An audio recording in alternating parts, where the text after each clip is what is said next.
back, everyone, to another episode of the Essays, an Espresso podcast. I am joined by my two cohorts, Boken and Acer. Boken, how are you? Fine. Thank you for the opening bit. You're welcome. And Acer, Yes, how are you? I'm cringing from the opening.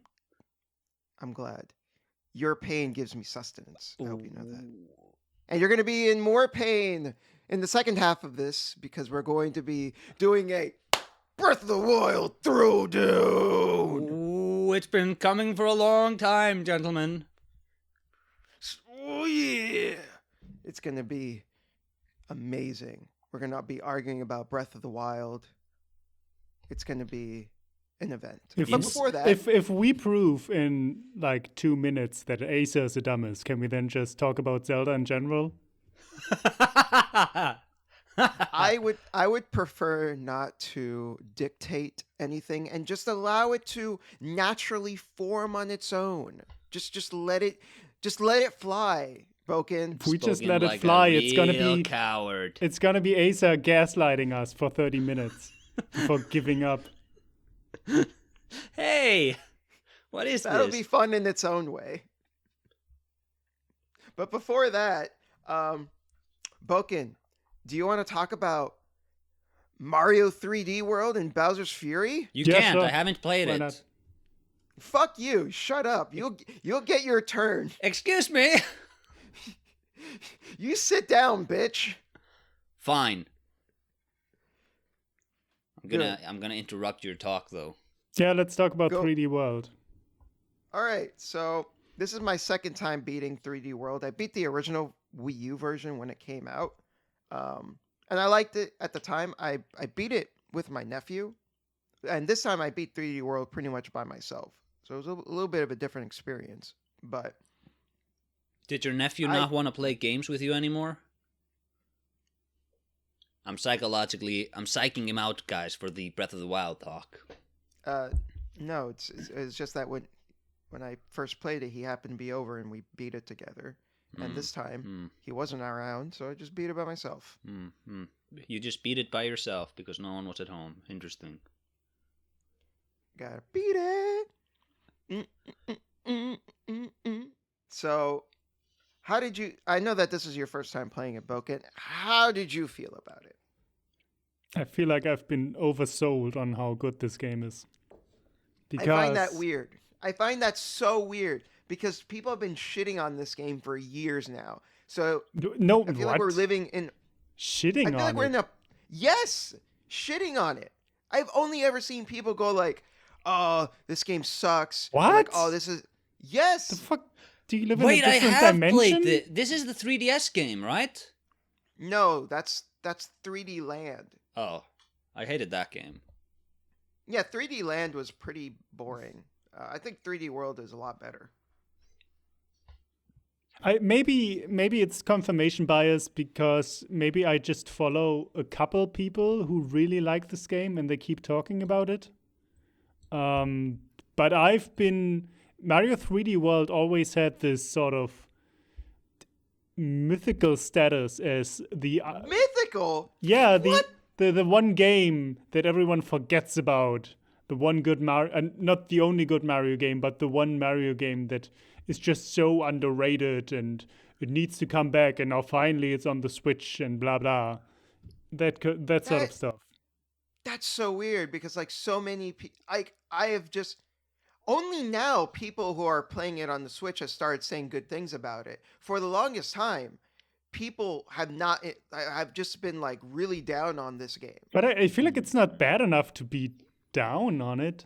It's a decent game. In my mind, it was hyped up by people talking about it for years, just mentioning it. No. You need to understand the reason why people were down on this game was because they wanted a console Mario game that was a continuation of the design philosophy of Mario 64 and Sunshine. They didn't want something that Like was those awful Galaxy games? This could easily become a Mario Galaxy Throwdown. That's next episode. Well, I've never played Galaxy personally. Fuck is what? But that's the best Mario game, you motherfucker. No, you're confused, Bogan. You're such a contrarian. Probably No, just the to best- annoy me. No, the best Mario That's game just a is the plus. PC port of Mario 64, okay? But no, because this game wasn't what people wanted. People wanted something like Galaxy, something like Sunshine, something like 64, and that's not what they got. So for the longest time, people have just been really down on 3D World because it wasn't that. And only now, after like Odyssey came out and people got what they wanted, people are reevaluating 3D World and going like, "Oh no, wait, this is actually a good game." Yeah, it's actually not as shitty as Odyssey. I don't mind the level structure of like the original Mario 3. It's okay. I don't need an open world or sort of smaller worlds with stuff in them. Yeah. Like, I think it's kind of cute and charming, but it's not like super necessary. But personally, I really do like this game. I think it's even better if you're playing it with someone else. Like, I think it adds like a whole other layer to the game where you can mess with the other person, or you can, you can work together, obviously, but like there's also a lot of mechanics in place where like you can like grab the other person, you can like throw them off the cliff if you want to. Like, there's a lot of things in place that make it a lot of fun. No, it's a lot of fun. Is it like, and what? Do you remember those games on the Wii, or that one game on the Wii with the 4 players that was entirely 2D? Like, I don't even know the names anymore. New Mario Brothers. Yeah, 3D fuck your shit. Yeah, New Super Mario Brothers. Yeah, or whatever.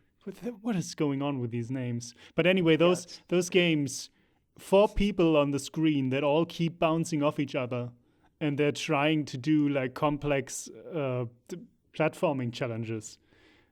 That game is a shit show. That game is terrible. It's a decent Mario game, except when you keep playing with other people. Because I tried beating it with 2 friends, and we just ended up going like, okay, you 2 go in a fucking bubble while I'll try to solve this. Because it wasn't possible to do the later levels. That's what makes it fun, Bogan. It's not fun. Makes it fun. That's bad design. If we have to tell 2 of 3 people to go into a bubble and not play while we try to run through a level, that's bad design. The point, it's their fault for being bad. The point is not to solve the puzzle. The point is the chaotic fun that happens. You're playing the game wrong if you're just trying to solve the puzzles. If I'm trying to do the one thing that the game wants from me, which is reaching the end. No, the chaos is the point. Oh yeah. It is. Yeah, he's not wrong. What the fuck?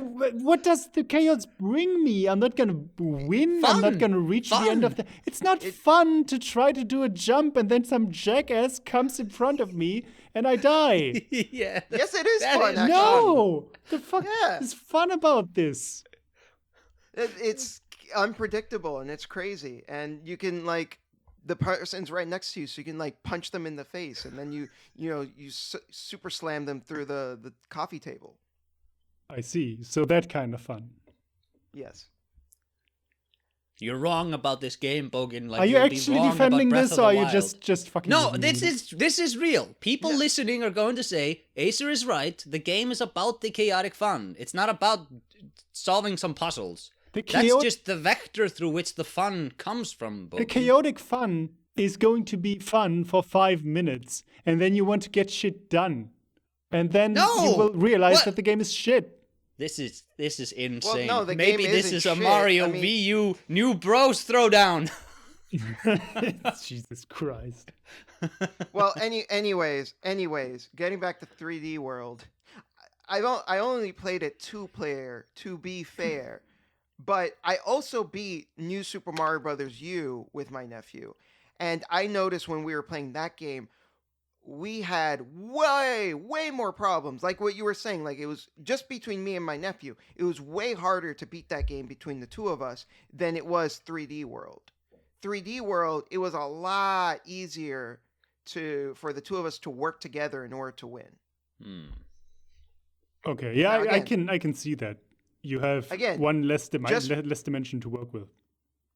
Again, that's 2-player, not 4-player. I don't know how it would work if there's 4 people playing at the same time, but we were able to beat the game just fine. Do you know if Mario Maker has co-op levels? Don't know. I don't know. I have no idea. But yeah, so 3D World, it's decent.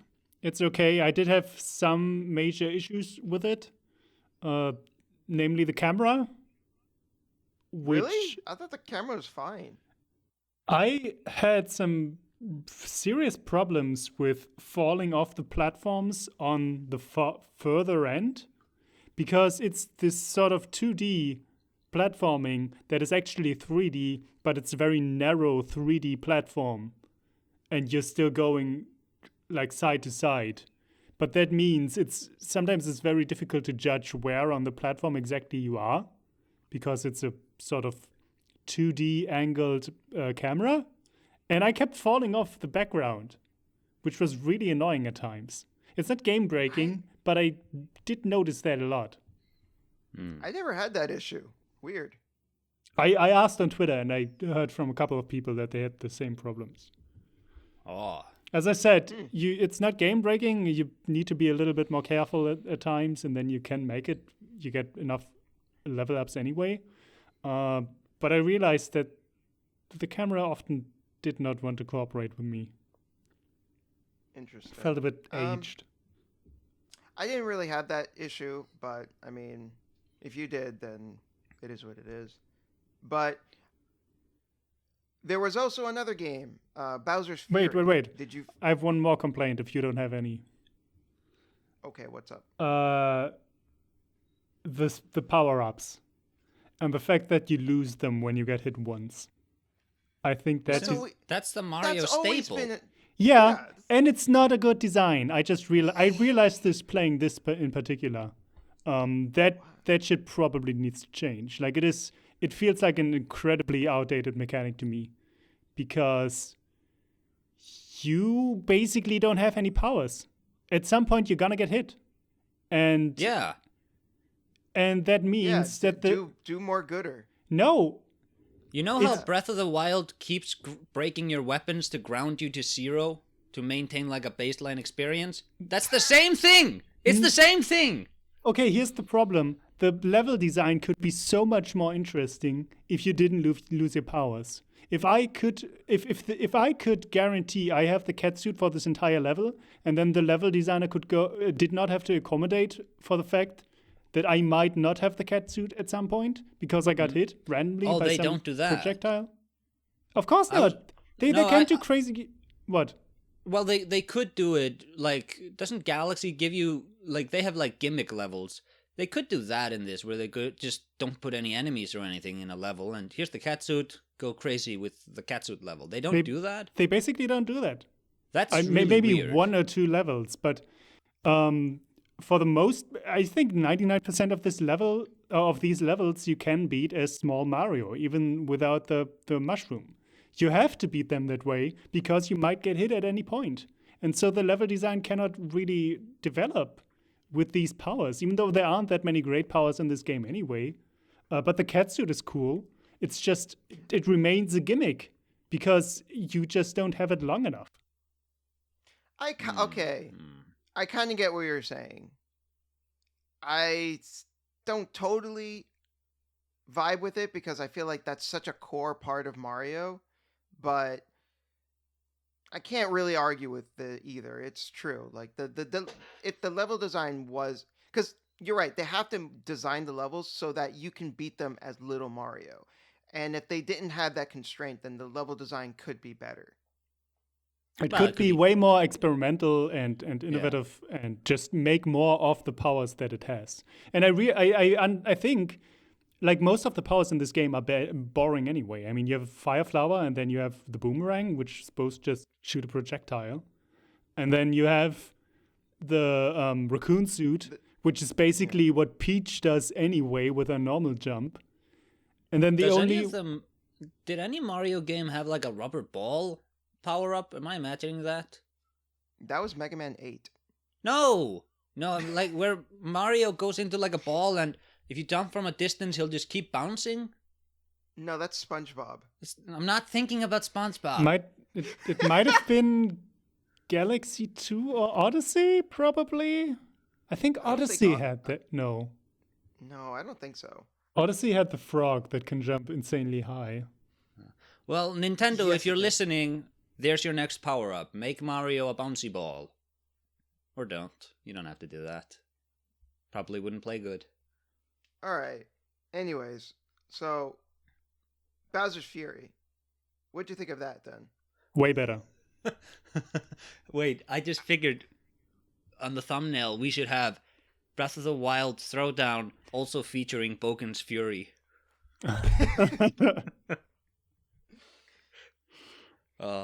Just like a really shitty Photoshop of like the Stormtrooper helmet on Bowser. Oh yeah. Do that. I'm actually gonna make that thumbnail. Do it. I'm down for that.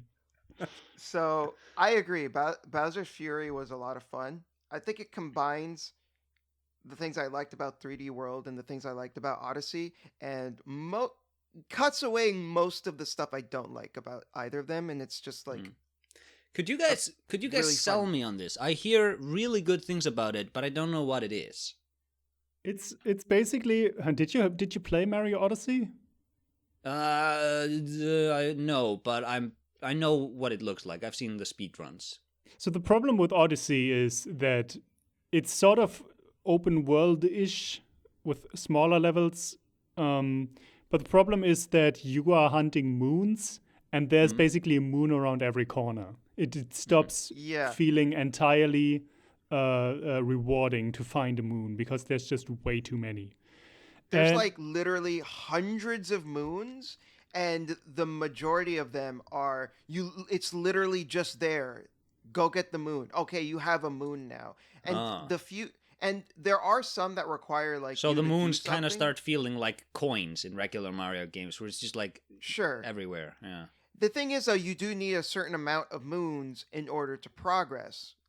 So they do gate your progress, but the thing is there's so little challenge in getting them. Like, it's not like Mario 64 where you really feel like you've earned a star. Like, stars feel like you have to beat Big Babam. You've got to like do some crazy platforming in order to get us like all the red coins or whatever. Like, those games require you to really go out of your way to get these stars, and it feels like when you get them and then you can progress more in the game, like it really feels like it taps into your skill.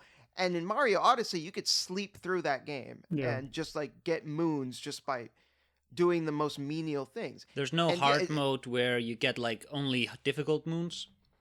No. And I feel like Bowser's Fury is in between 64 and Odyssey, where the cat shines you're collecting are not as difficult as the individual stars in 64. But they're also not as easy as moons, and which is good because you have sort of an open world to fill with stuff. But I never felt like some of them were just too easy. Yeah. All of them felt pretty consistent in difficulty. Like, yeah, some were obviously easier than others. Yeah, sure. But I think the only ones that felt easy were like the very early ones. But that makes sense. And as you go through it, like nearly every cat shine feels like you had to do something in order to earn it. Like you had to do some sort of platforming challenge. You had to get the right. You had to get like blue coins, I think, under like a time limit. Like all of them require you to utilize your skill. Like you can't sleep through it like you could in Odyssey. And so with these cat shines, basically you're gathering them to activate the giant belts, which need a certain amount of cat shines. And so the other major part of this game is sort of a day-night cycle where Bowser randomly attacks you as a giant. Yes. And you need to fight him back by, in the Bowser cycle, finding a cat shine, which damages him a bit, and he just sorts off. And then when you have activated a giant bell, by finding enough cat shines in the area, you can then turn into a giant cat and fight Bowser the next time he appears, and basically finish that area, if you will. Okay. I found that part to be the least interesting. Like, fighting Bowser was just kind of like, oh, it's okay, I guess. Yeah, it's the controls kind are of not just great. made me want to like wrap it up so I can go back to the platforming, which is the part of the game that I like the most. But I find the cycle itself interesting. Sometimes it's a bit annoying because you're in the middle of trying to get a certain cat shine, and then it's just, oh, it starts raining. Now I have to stop everything and just wait for Bowser to appear. Yeah, I also found it annoying how there are some cat shines where you have to wait for him to wake up so that he can use his fire breath on these blocks. Like, he has to break those blocks in order for you to get what you want. I'm like, that kind of sucks. That's not fun. It did have this cool sort of sense of discovery where whenever Bowser showed up, I did eventually find some cat shine I didn't have yet to beat him back. Mm-hmm. Like, the game always managed to provide one in the area that I had missed, which was good. But I haven't finished the game, and I don't know. I haven't finished Bowser's Fury. I did finish the original, because I feel like at some point it just gets sort of tedious to beat Bowser back every time. Like, even if you actually defeat him with Giant Cat Mario, he just fucks off, and then you do the same thing with the next bell, and you just need to find more cat shines. And it's just, there's no real sort of progress except for the number of shines you have. Well, no, when you defeat Bowser at certain junctures, he opens up more of the world. Yeah, but the gameplay doesn't change, really. He does get a little bit harder. Great. A little bit. Like, the gameplay with him does not get that much more interesting, to be fair. Like, he does earn, he gets a few new moves. There's like these blocks that come down that you can pick up and throw at him to do more damage. So like there are some stuff that they add, but it's not enough. I feel like I'm not working towards anything except for reach the eventual amount of cat shines and the amount of activated bells, so that the final cutscene is going to play when I'm fighting Bowser for the last time. But it's going to be the same cycle all over anyway. Yeah, see, I don't know what getting all the cat shines is supposed to do. I'm not sure. So, because like I wrapped up, like I finished Bowser's Fury, but I didn't like 100% complete it. So, did we ever do a video about completionism? I think we did. Yeah. I think we did. Yeah. Yeah, I'm pretty sure we did. We've done so many episodes at this point. We're starting to forget what we've talked about. Now it's just like Acer and Bogan's beef. That's the topic. Remember when one of our first episodes was transitioning into the next generation, and then 20 episodes later we did transitioning into the next generation? Yeah, it's good. Like the same name and everything, man. Yeah. We aren't good at this. Anyways, Bowser's last thing Fury. I want to say about Bowser's Fury is, in this game, you have a pool of power-ups, and you get one new power-up, one random power-up at 100 coins, and then you can also find them in the world. But if you change, you can basically tell Baby Bowser, is that his name? Bowser Jr. Bowser Jr. to give you a new power-up. So you basically have access to all the powers at any point, which is way better than in the original game. It's a bit generous because I barely got hit, but it's a better design in my eyes. I agree. Having the ability to just like, oh, I want to use a cat suit now. Oh, no way, I want to use a Tanuki suit or whatever, like whenever you want, made Bowser's Fury like so much fun to play, because it felt like you had like all these different types of play styles at your fingertips. It kind of feels like in Devil May Cry, how Dante has like his style switching. It almost felt like that. What? Yeah. No, what? Dante has style switching? Yes. Are you memeing? Yeah. Okay. That's his bad meme. It's a funny joke. Somebody will appreciate that. Can't tell.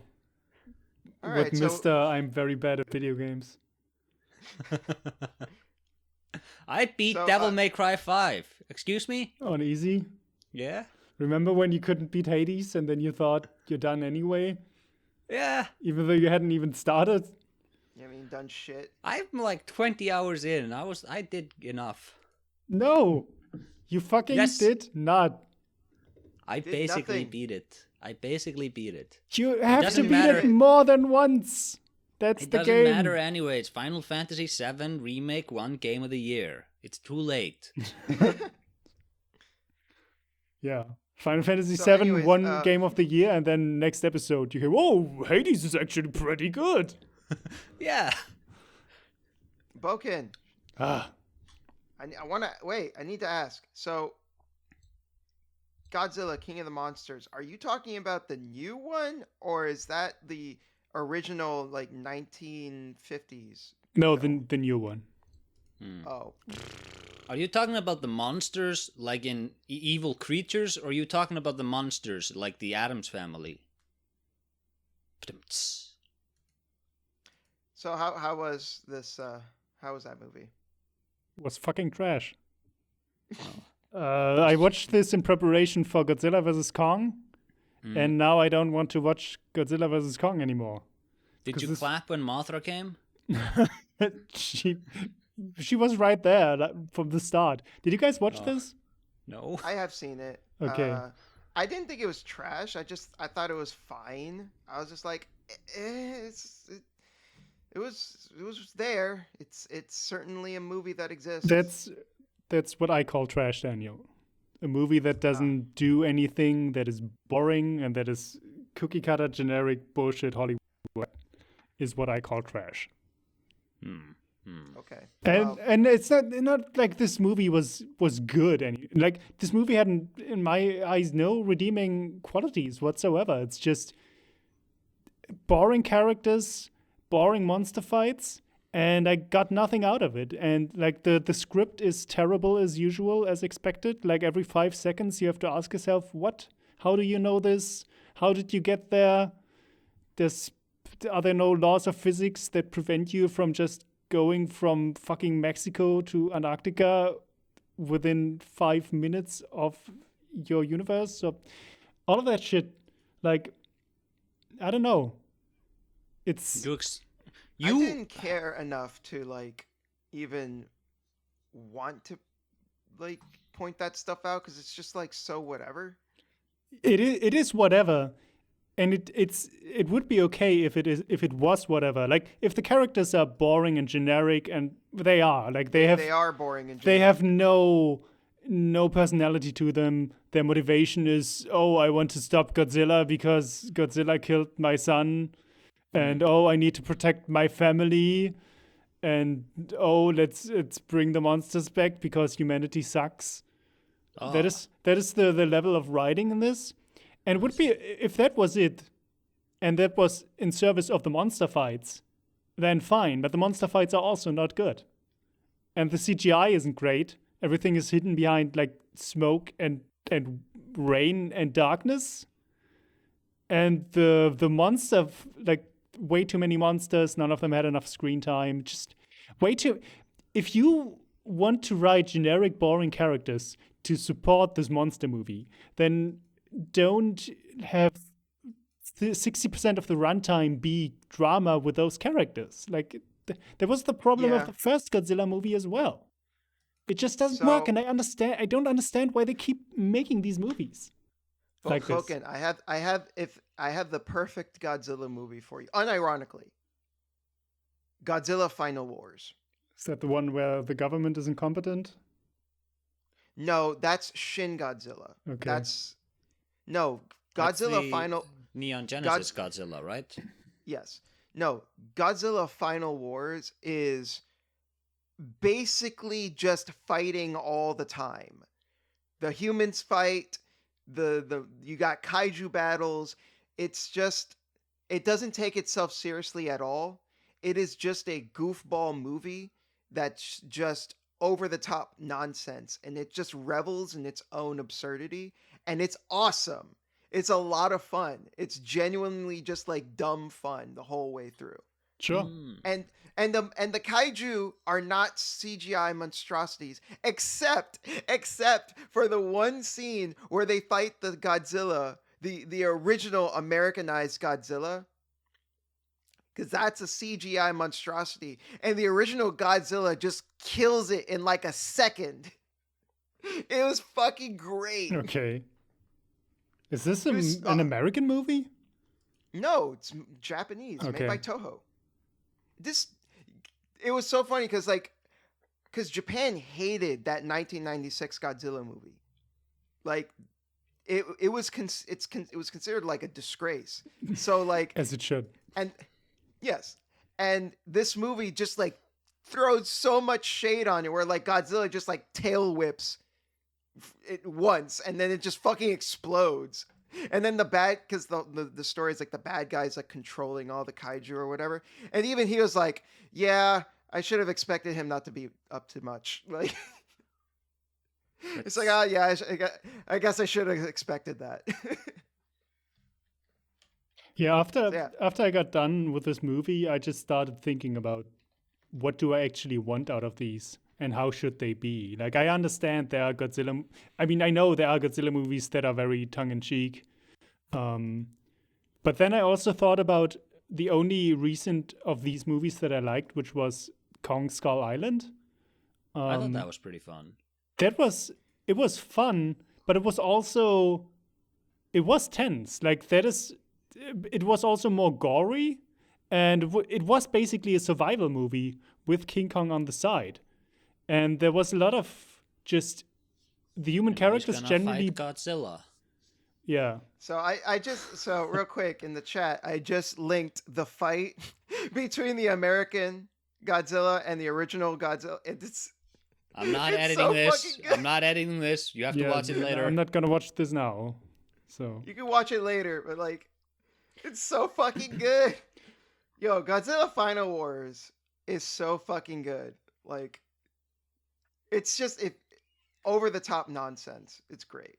But anyway, let me make this point that I then started watching scenes from Kong Skull Island again, and I realized how many, like, just how much more interesting that movie is. Because it's not only King Kong, it's also that skull crawler thing, and then it has like a giant spider that keeps killing people, and a giant like bison and a squid and fucking whatever these insects are called that are mimicking like branches. All that wonderful stuff on this island. All of it is all of it just trying to kill the humans, and it's actually tense. But at the same time, the movie feels sort of self-aware that it is mostly a dumb monster movie. Like there's one scene in particular that I loved, which was one of the army guys is trying to sacrifice himself heroically by keeping starting a bunch of explosives and trying to get the monster to eat him, so the explosives go off inside the monster, and then the monster just fucking tail like spins around and fucking smashes him into a wall with its tail, and then he explodes, and it's like your heroic sacrifice is over, you just died pointlessly. And that felt like such a great just turnaround of the cliche that we all know. So yeah, Kong Skull Island way better than all of this trash. Cool. I'm actually going to be watching the original Godzilla soon. The original or the 2014? Yeah, one? the original. Okay. The original, the OG. 1954, I think? 1956? Very old. Yeah. I'm not sure if I can watch these anymore. They're so low budget. They look so bad. The original Godzilla is actually like a great film. But it's really low budget. I This mean, is- It's this a is not really up to 60-year-old debate. movie, Bogan. Come on. it's a 60-year-old movie, but like, it's No, a but classic. Like I've already seen I it. understand this. I like Godzilla too, but the fact of the matter is that even when it came out, Godzilla was really low budget compared to like the King Kong movie from fucking the 30s or whatever, which had like revolutionary stop motion effects and all Yeah, that. okay, but like that, it worked extremely well within its limitations. Like, it's a fantastic film. Didn't you just say you were going to watch it? Now you're saying it's a fantastic movie? Okay, listen to me. I'm going to rewatch it. Oh, okay. I'm doing it for a paper that I'm writing. Cool. I'm gonna, which actually I guess that brings me on to one of the things I watched. So, Yes. I'm writing a term paper about the way that American and Japanese cinema look at nuclear war. So I watched Doctor. Daniel, What? nuclear. Nuclear. You like remember the You're Simpsons? like Homer. Yeah, when he said What? nuclear. Who cares? Shut up. It's wrong. Fuck off. It's like saying aluminum. What? That is how you say it. No, it's not. It's aluminium. That's Not also- aluminium. Yes, it's not it is. aluminium. That's No, how- it's not. Have you ever seen how the word is written? It's Yes, have written you? aluminium. Yes. No, it's not. What the fuck? But you also don't say iron, you say iron. Even though it's written differently. That's not the point. The element is called aluminium. Okay, for Americans us, are just it's- wrong. No, fuck off. Whatever. Anyways, nuclear. I'm writing a fucking term paper about how American and Japanese cinema look at nuclear war, Thank you. and I'm using Doctor Strangelove and the original Godzilla. So with that, I recently watched Doctor Strangelove, or How I Learned to Love the Bomb. I think I got that wrong. Stop But anyways, worrying and love the bomb. How I Learned to Stop Worrying and Love the Bomb. That film is great. That's a fantastic movie. I don't know if you guys have seen it, but I've seen it. I have not. so it's a Stanley Kubrick film. Kubrick.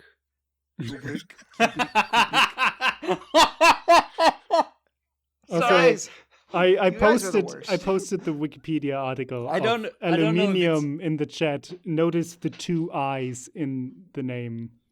yeah, and then it says aluminum in American and Canadian English. Yeah. Right next to it. Fuck Yeah, you. Which is also aluminum in wrong English. No, you know what? Daniel made a good point. Just shut up, dude. I don't know. Some places add the extra U in honor and color. Some don't. That's just how it is. Get over it. See, I feel like Americans are just too lazy to pronounce words correctly, so they rewrite them to fit their needs. That's actually not how it works, but okay. Last time I checked, you're not like a language scientist. You don't know what the fuck you're talking about. No, That that's is why I true. said I feel like. It's just a hunch. Just a hunch, huh? Okay, yeah, whatever. Anyways, Doctor Strangelove is a really fantastic movie. So, like I said, it's directed by Kubrick, and he's done other movies like 2001: Space Odyssey, Clockwork Orange, Full Metal Jacket. Great director, you know.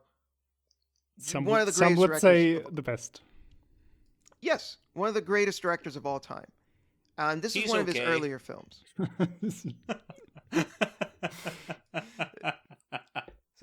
No, this he's is one of his great. earlier films, and when I first started watching, because I kind of went in cold, all I knew was that like it dealt with the topic, so I wasn't totally sure what the movie was like. And at first, I really didn't know how to feel about it because I was just like, it it's a weird movie, and but then eventually I started picking up on like, oh wait a minute, this is satirical. And the reason I had a hard time picking up on that is because it plays everything 100% straight. And everything is shot like very like there's a lot of like military lingo being thrown around. Everything is presented like very straightforward, just like this like everything's like very standard like military operation. Like it all feels like very true to life. But then you start picking up on stuff that like oh wait a minute, no, this movie is like having a laugh. Like this movie is like poking at the absurdity of the military and of like political machinations. Like there's one scene. It's like a really quoted line from the movie where there's a there's a Russian ambassador in the war room where the president is, and one of the generals caught him trying to like take pictures of the war room, and he was trying to wrestle with him. And then the president's like, "Gentlemen, this is the war room. You can't fight in here." Okay. It's like yes, we can discuss how we're going to end like hundreds of and thousands of people's lives, but we can't fight in the war room. Like that's the brand of like comedy and absurdity in this film. And the whole point of the movie is basically there's this general named Jack Ripper. Yes, that's his name. And he's gone nuts. He's convinced that like communist Russia is trying to indoctrinate America with communist indoctrination theory that he's come up with. And so he found a loophole in the in the way that like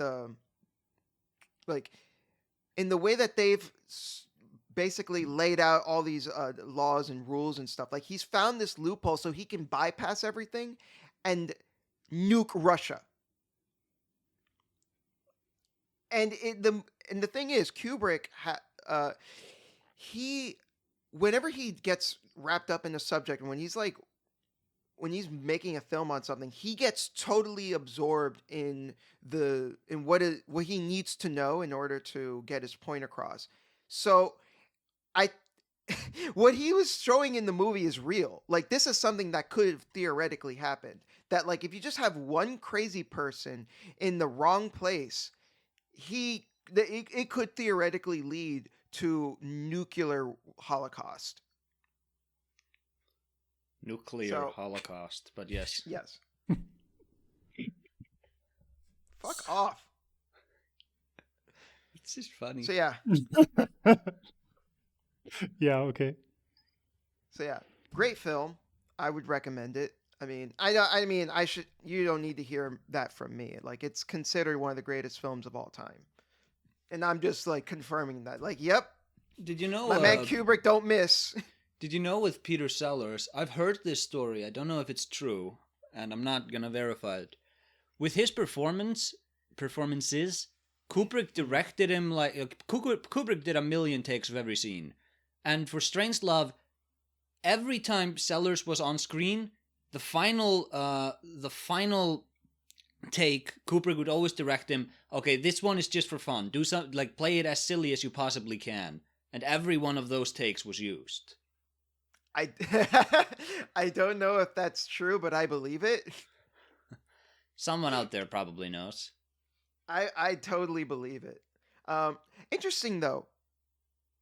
Yeah, the movie's called Doctor Strangelove, but he's like hardly in the movie. He's only in it for like 3 or 4 scenes. His scenes are all fantastic though, but yeah, he's not in it much. Even though the actor, like you said, performances, he's like 3 different characters in the movie. going from like a masterpiece to trash, I also saw Cats. Oh yes. Oh boy, why? Actually, I shouldn't it was ask why. I'm gonna watch that too at some point. Well, it was a movie night with friends, and we were like, "Oh, we're gonna watch some trash together. Let's watch Cats." I don't have much to say about it. Was it a good movie night movie? It was, yeah. Okay. I think I needed some alcohol though. That would have made it better. Because But, that's how I'm gonna watch it too. Okay, this is the best way I can describe Cats. It is literally drenched in disgusting eroticism. That could be uncomfortable. It is profoundly uncomfortable. Okay. Ew. The only good thing about this movie is the set design. It's actually really good. I genuinely feel bad for the people that worked on the sets because they were too good for this movie. It was made by the guy who did the King's Speech. Tom Hooper, I think his name is. Yep. He directed, produced, and wrote this movie. So he cannot excuse any, like, he can blame no one but himself. All the blame lies on him, I would say. Yes. You know, he it's all didn't. his fault. Apparently, he didn't have the actors even wear ping pong suits, like mocap suits. He just, like, this absolute moron. He was just like, oh no, just act it. They'll CGI it on later. And then they CGI'd on some buttholes, too.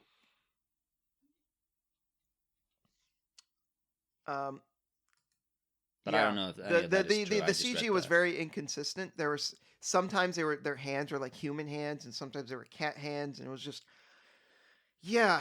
And they also broke the Donald Duck rule, where like some characters are wearing clothing. So there's like one cat that wear a coat, and then he takes off the coat, and there's another cat in like overalls, and it just highlights how naked all the other cats are. Mm. So yeah. A thoroughly unpleasant experience. But it's a musical, right? Or what Yes. is this? Yeah. Yeah, and the songs suck. Okay. Yeah. Fantastic. Yes. That actually does not sound like a fun movie. Like, if this is just uncomfortable sexuality and bad songs that drag on.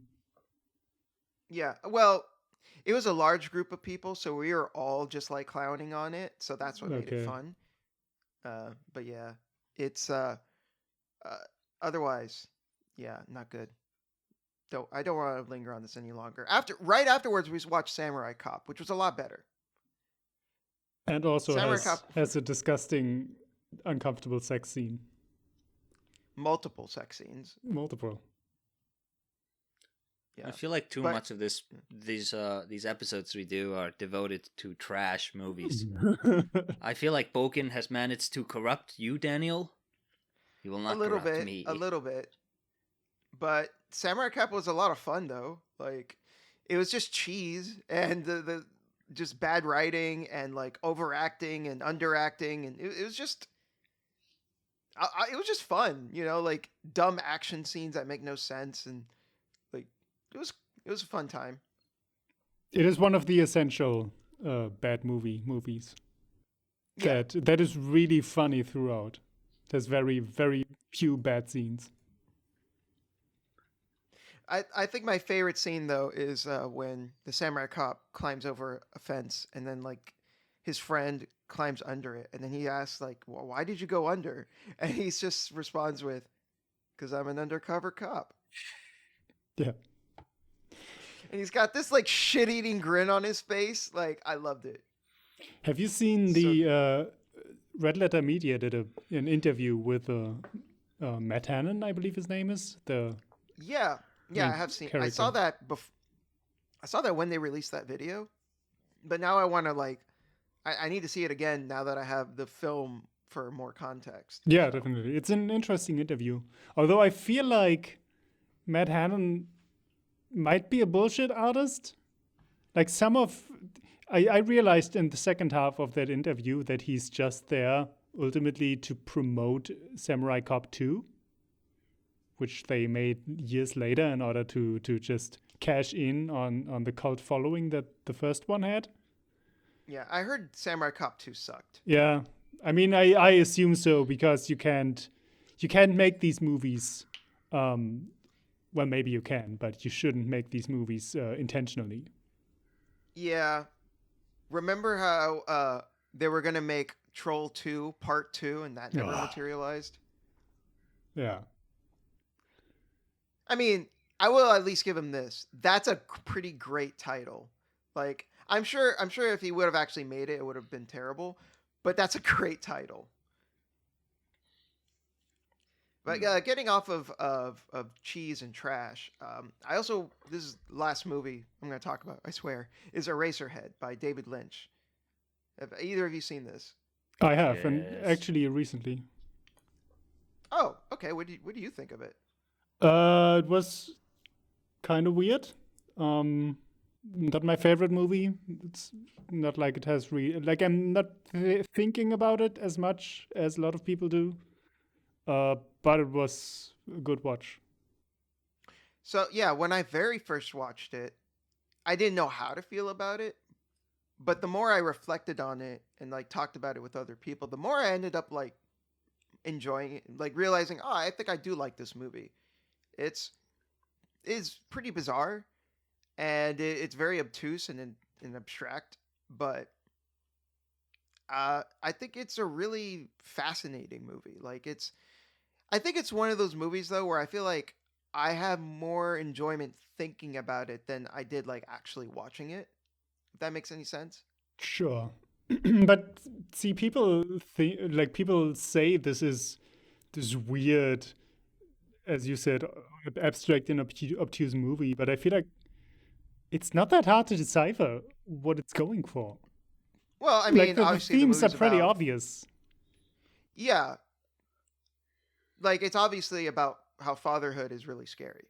Yeah. You can It's still a weird movie. It's very weird. It's strange and fucked up. It's not hard to decipher what the overall message is. I think it's harder to understand like what how specific elements of the film contribute to that message. Thinking about that movie just bums me out that Kojima didn't get to do Silent Hill. I don't see how one has anything to do with the other. Because the baby in Eraserhead, it's the baby in the faucet in PT. Oh, okay. Yeah, I can see the inspiration now. I didn't think about it before, but you're right. It looks very similar. Yes. But yeah, I think it's a great movie. The more I reflect on it, the more I think about it. It's I gotta say the atmosphere of that movie is fantastic. Like it just looks amazing. Like the all black movies and white should be in black and white. I don't know about that, but like I do, and I'm right. No, because you need to know how to use it right. Like David Lynch knew how to make the most out of the black and white aesthetic. Have you ever seen Stoker? No. That's very similar aesthetic. Like it's this. Obviously, it's not as old, and it's older than Eraserhead, but it's the similar sort of disgusting, grimy black and white industrial. Isn't that like a Soviet landscape movie? Yeah, it is. Yeah, Daniel, we couldn't watch it because it'll probably be subtitles, and we don't want to do that.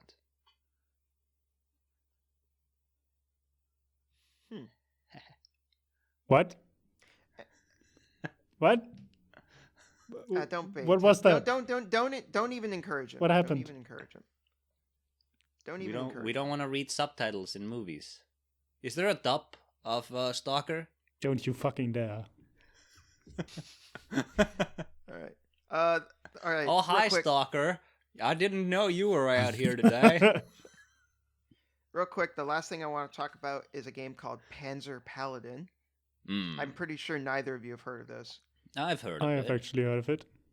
Oh, okay. Wow, Daniel. I underestimated you.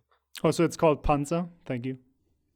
Panza. I'm sorry. Whatever. No, it isn't. It's given the English pronunciation. I haven't beaten this game yet, but I've gotten like halfway through it, and if you I don't enjoy... know. I don't know why we should go with the English pronunciation if they're using German words. Same reason his name is Jean-Luc Picard. Oh no! It's red No. English. It is English. No, Yes, no, yes. no. Mm-mm. You know, if a guy in America's name is like Olsen, like the Olsen twins, you don't say Olson. You don't read it with the Swedish pronunciation. You read Olsen. It's because no one knows Swedish. Okay. I wouldn't I'm mind someone personally point. insulted. I wouldn't mind someone pointing this out to me.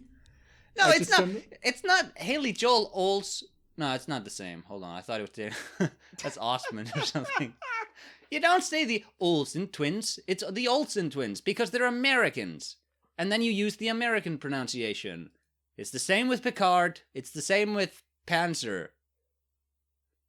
No, We keep having this we need to talk. stop being. I keep educating you on this, and you keep refusing me. You're not educating me. You're just excusing cultural insensitivity. It's not insensitive. It is. It's no. Just learn to respect different languages. No, don't do that. No, wait a minute! He almost got away with that, Daniel. Aluminum! That's the official American pronunciation. You motherfucker. I would argue that that's not the official English way to It pronounce it. and it's literally just- says Shut so up. on the Shut link up. you sent. Just shut up. No. Anyways, I was playing Panzer Paladin. It's pretty good.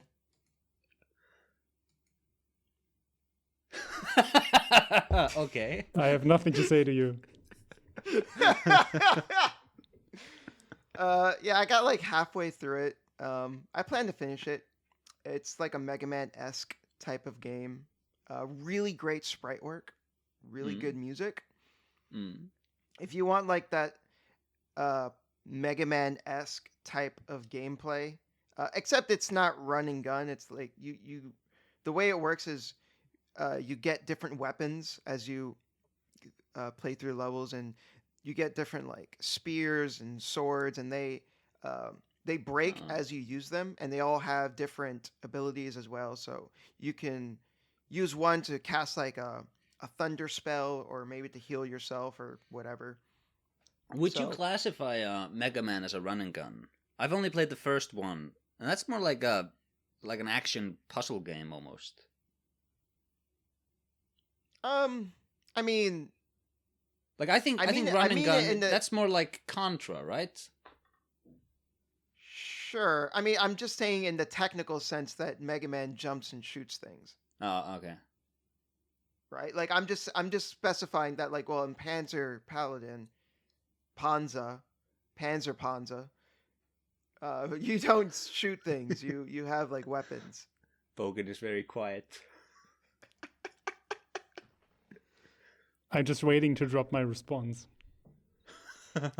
Should I call it PP instead? P Paladin. It's a good game. I recommend it. I'm sorry. I feel bad for the developers because we're like, it's a genuinely good game, and we're this is not even the game's fault, but No, it's your we've fault. derailed it. We've derailed it with this stupid conversation. I No, it's a good game. Give it a didn't shot. say anything.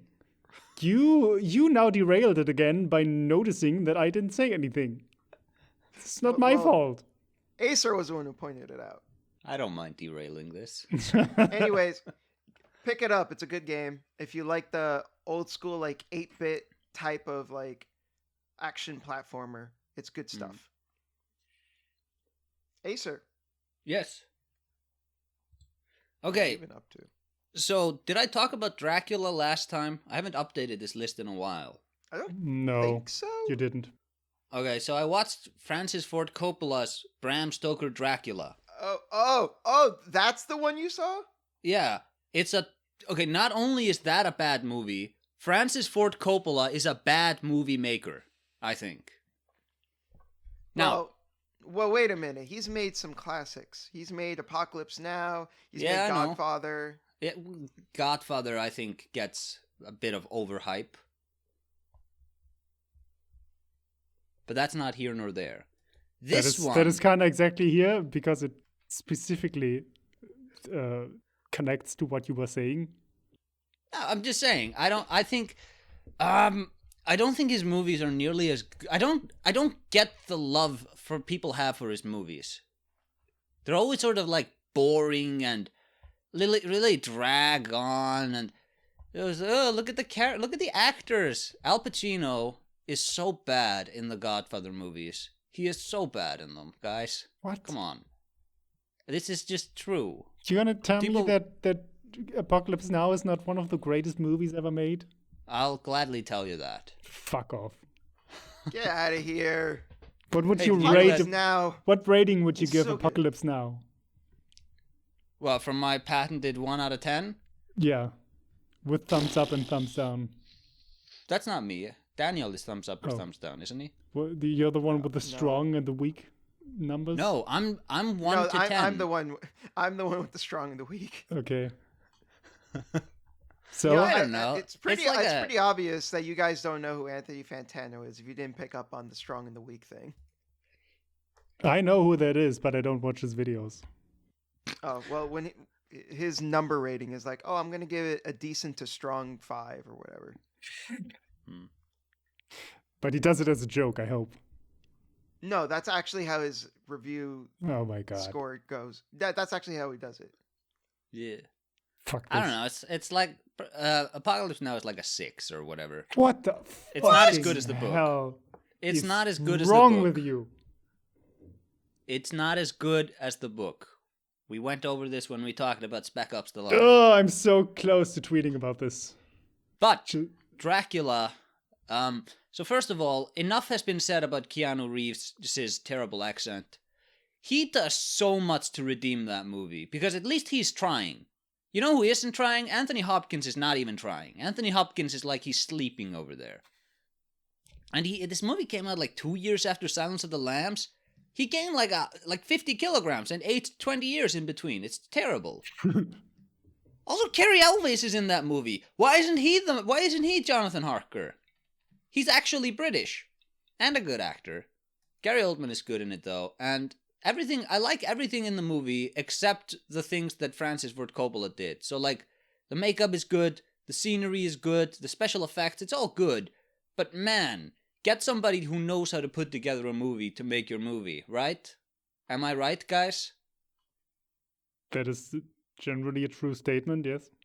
Yes. It's also specifically a true statement in this Okay, but case. like you can't give it that much gruff when it was produced by Fred Fox. Oh. That's a good name.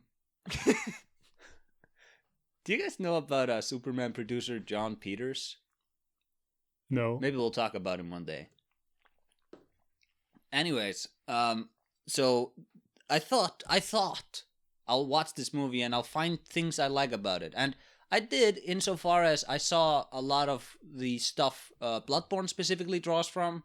Like the caged helmets of Mensis are in there, the Thumerian character designs, a lot of the clothing, sort of fabric, flowing, all that. That's in there. So I'm happy I watched it, but man, I'm never gonna do that again. But what else has Coppola done? Like I feel like he's known for 3 really good movies, and then just a bunch of shit. Godfather 1, 2, and Apocalypse Now are usually what people say. Exactly, 3 movies. But people forget that he also made The Godfather 3. He's made nothing but total garbage for the last 40 years. What else has he done? Well, he also did Patton. Patton's considered a good movie. Kubrick did Patton. No. Yes? I don't Oh, think that's okay. Kubrick. Wait. Okay, I'm looking at now. Coppola did the screenplay, and he Oh, wrote the yeah. story. He didn't direct it. Kubrick directed it, didn't he? What is No. Patton? It was. What? I've never heard of this. He's a military. Well, he was military general. Patton. No, it was. Oh, the that Third Patton. Army. Okay. Yeah. No, No, this, that's not a Kubrick movie. Kubrick No. did something on some of those, like a movie he like did that. Kubrick did Full Metal Jacket. I'm not thinking of Full Metal Jacket. I think Kubrick was involved in this movie. No, I don't see his name. Well then, I'm cutting this part out of the episode. No. Yeah. Well, anyways, we're not devoting more time into this. Well, but yeah. the funny thing is that his daughter also made one of my favorite movies ever, and then I watched another one of her movies, which was pretty bad, and apparently all of them ever since have been just kind of meh to bad. See, that's the thing about the Coppola gene. You see this in Nicolas Cage too. They manage to trick you early on into thinking they're good, and then they produce nothing but garbage, and people then only retroactively realize, oh, they not only are they bad now, they were never good. No, but No. Apocalypse Now is a fantastic fucking masterpiece. Lost in Right. Translation is a fantastic fucking masterpiece. It's kind of boring. Oh, everything to you is boring Yeah. because it doesn't have ghosts in them. You know what movie I did like? Though it did have ghosts in them, is The Shining. Even though that's kind of boring. Oh my God. Suspense masterpiece. Lauded by the entire world, one of the best movies ever. Kind like of it. boring. It is. Look, a movie can be good and boring. No, it doesn't make any sense. No. Yeah, well, boring, yeah. I think I've proven If something my is point. boring, it's because it's Anyways. bad. No! Boring just means like, A movie can be slow but good. well, there's... Yes. Yeah, but it can also be boring and good. No. That's the If opposite. it's boring, it's specifically because it's bad. No, like a Blade Runner, the original. I would say that's a very boring movie. That's a That's slow also my movie. favorite movie. I would not. I would never say the original Blade Runner is a boring movie. I would. You're wrong. No, that's my favorite movie, Daniel. I'll have you know. How is your favorite? How could you consider your own favorite movie to be boring? It Like, is are you boring. just sitting there watching it, going like, "Oh my God, this is so boring. When's this what a gonna be great over? movie." I love this movie so much. It's so fucking boring. It is boring, but it is also good. The commenters are on my side. You just keep repeating the same sentence. No, It makes less and less sense. like I understand someone saying that, oh, it's too slow for my tastes. That's a perfectly reasonable statement. But that's not what you're saying. I just have see. Here's the thing about me. My viewing of a movie is so far beyond your human conceptions.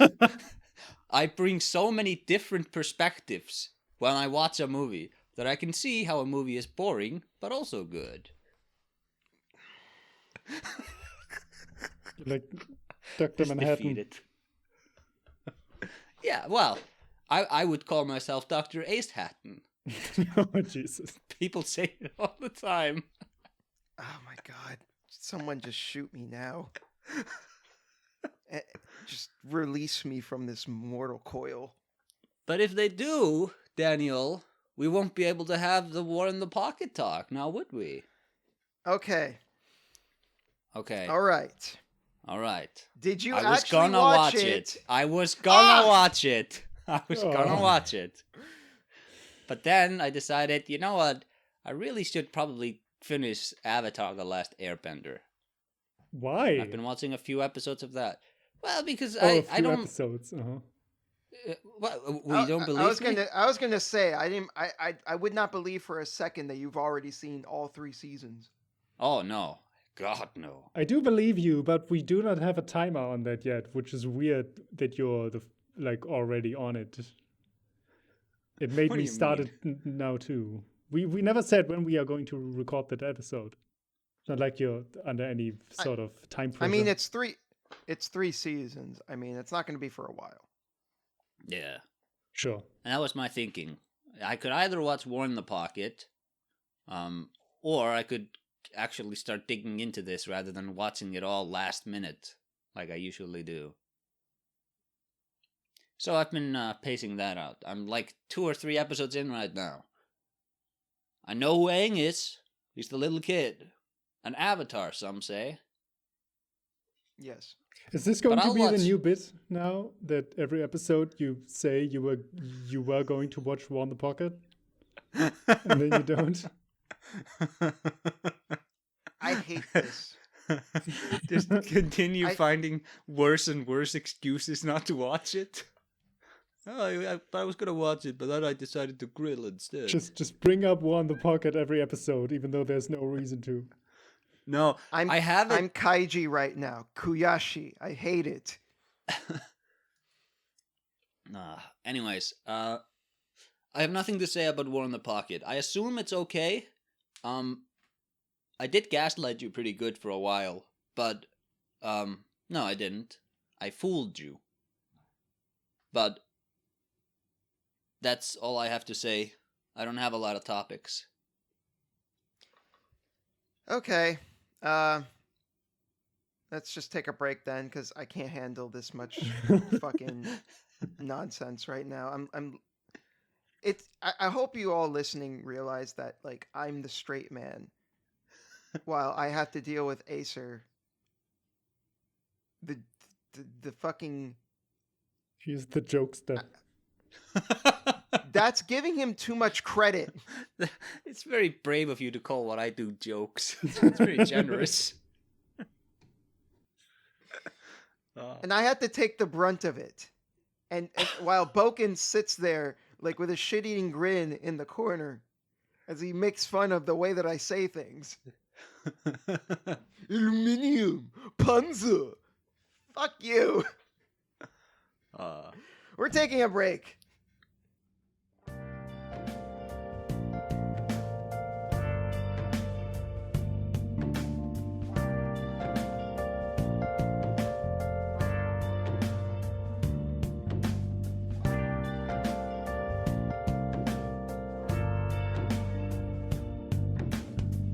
And we're back.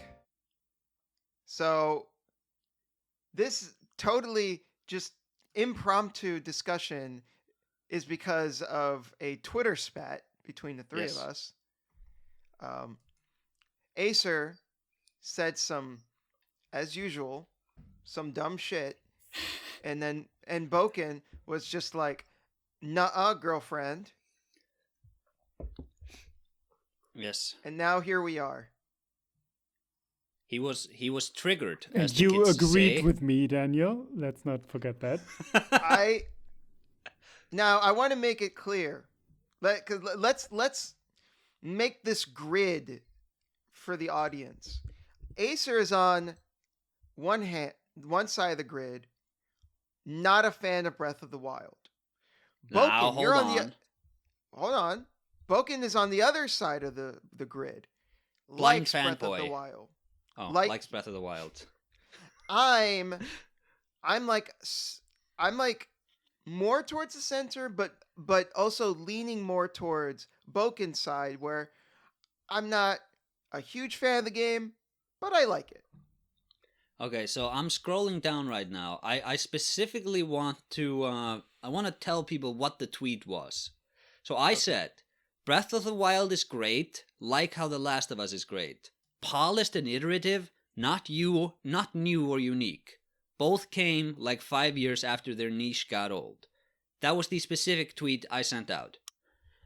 I did not say Breath of the Wild was a bad game. Let the record state. Exactly. Okay. You are trying to put words in my mouth, Daniel, because you are insecure about your arguments. You That's are building not a true. straw man. I And was, my- I and was my- merely... And my point was not that it's not okay to dislike, to like. God, I confused myself with too many negatives. It's okay to dislike Breath of the Wild. What Asa said is not okay. Okay, so I've meditated on this. I've thought on it. I've guys, listen. I've prayed on it, and I am right. Why can't you see that? That's what God told you, huh? Yes, I went to church. I met my pastor, and I was like, "Hey, man, check out this tweet," and he was like, "Oh yeah." So that pretty much seals it, right? Right? Am I wrong? Where do we start? I don't know how to start this without going. You have never been more wrong about anything ever. Like, okay, and I mean that. I don't think I've ever heard something from you that I think is as provably wrong as that sentence.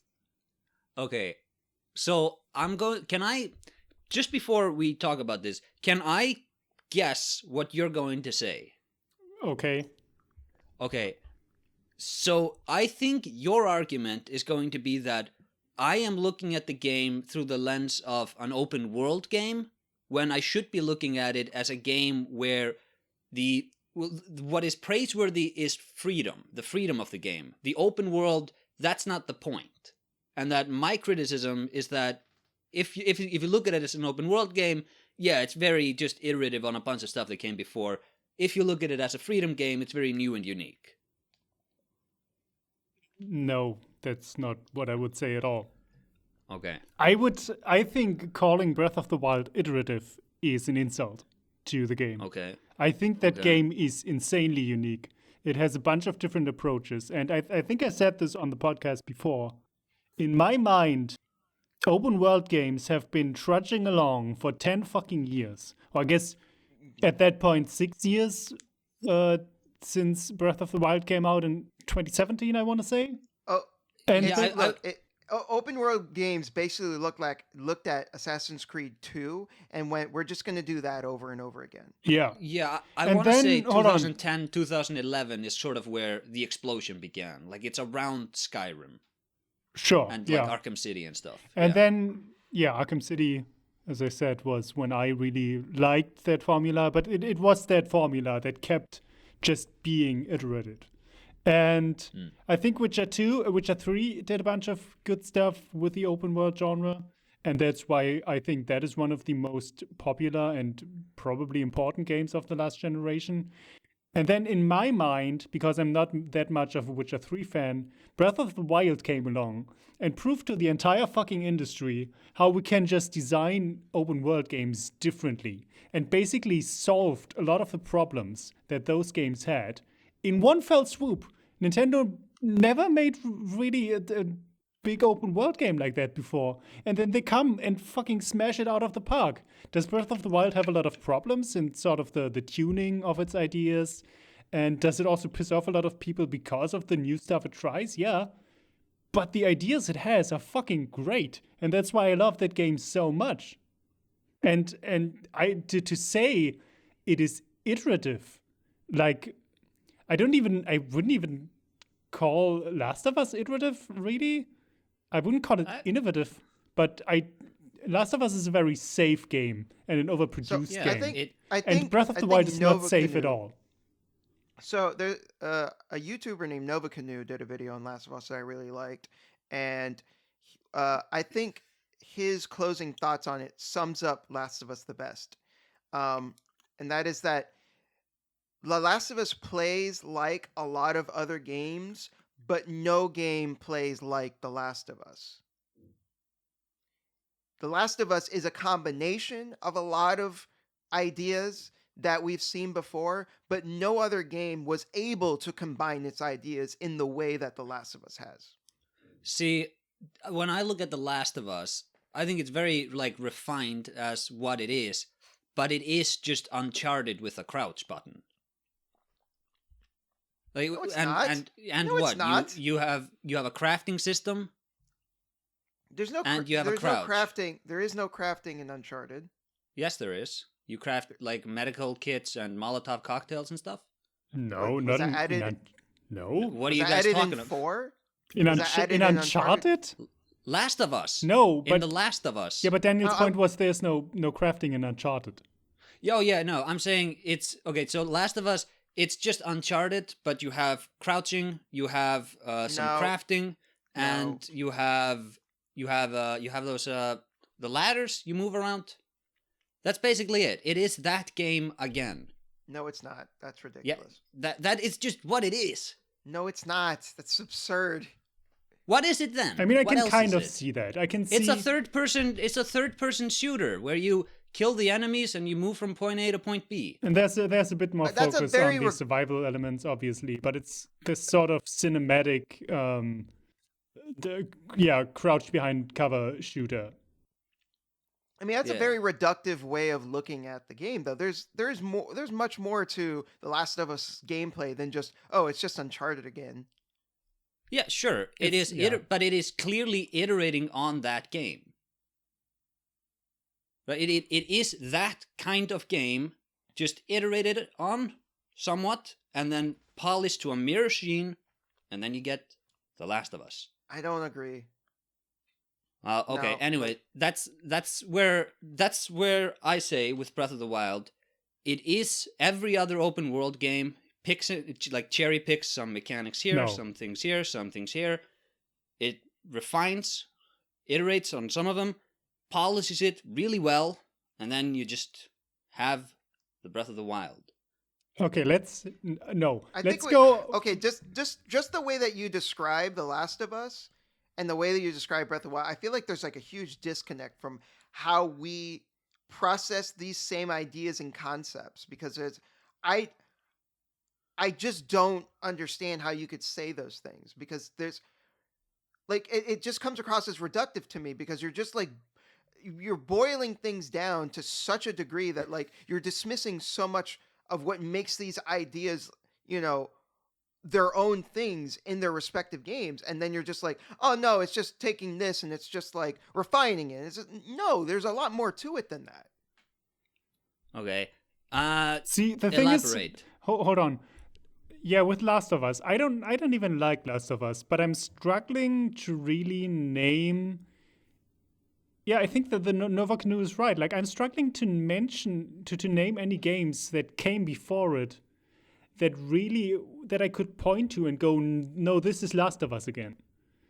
Right. No, And What Nova it's- Canoe said was right on the money. Yes, The Last of Us is like a lot of other games. It combines all these ideas, but And it also no other game. It also puts in a bunch of like movie tropes and ideas, and sort of it brought that into the game more than a lot of other games, and then it spawned a bunch of rip-offs from that. So See, I don't really know, but Uncharted had a lot of movie stuff too. I mean, if I'm Uncharted understanding was you basically correctly. Indiana Jones. But so is the disconnect we're having then that do you guys consider The Last of Us to be a new kind of game when it comes out? I think the disconnect is that I don't compare Last of Us to Breath of the Wild, because with Last of Us I can see where a lot of different influences came from, like Uncharted, zombie movies, and that sort of writing. A lot of the, I don't even know where, but the So I think you it's know fair. hold on, let me it's make fair. this point, please. All right, go The ahead. sort of daughter father tragedy stuff, maybe from The Walking Dead video game. Or Bioshock Infinite? No, probably from The Walking Dead. Yeah. Bioshock Infinite came the Well, same. I don't know which one of those came first. I Bioshock- kind of doubt that they borrowed each other. Bioshock I don't Infinite think- I was don't- 2013, I think. Yeah, they both came out in 2013, so it was probably The Walking Dead, or it may have been from the like the movies like Children of Men, even though that's not like a father-daughter story, but like just two people going together. But you could also say that's just Uncharted again, where you have AI partners, except let's actually iterate on the AI partners. Except it doesn't Also, I really think- iterate on the AI partners. Like, the AI I think- partners aren't even in the game anymore. I think Druckmann noted that. I think he noted eco with The Last of Us, where he wanted to make Ellie more of a component of the game. Can I just say real quick that the Walking Dead season 1 came out in 2012, while Last of Us came out in 2013. I sincerely doubt that within that year that they looked at the Walking Dead and were like, oh, let's just take that because The Last of Us was in development for a long time. Yeah, it would have started in like 2009. I think that's when the Naughty Dog team split. But the zombie craze started before that. Oh yeah, you have like Left 4 Dead in 2007 or something. And in movies too. But the point for me is where I differentiate Last of Us from Breath of the Wild is that Last of Us doesn't feel like a game that really advances the industry.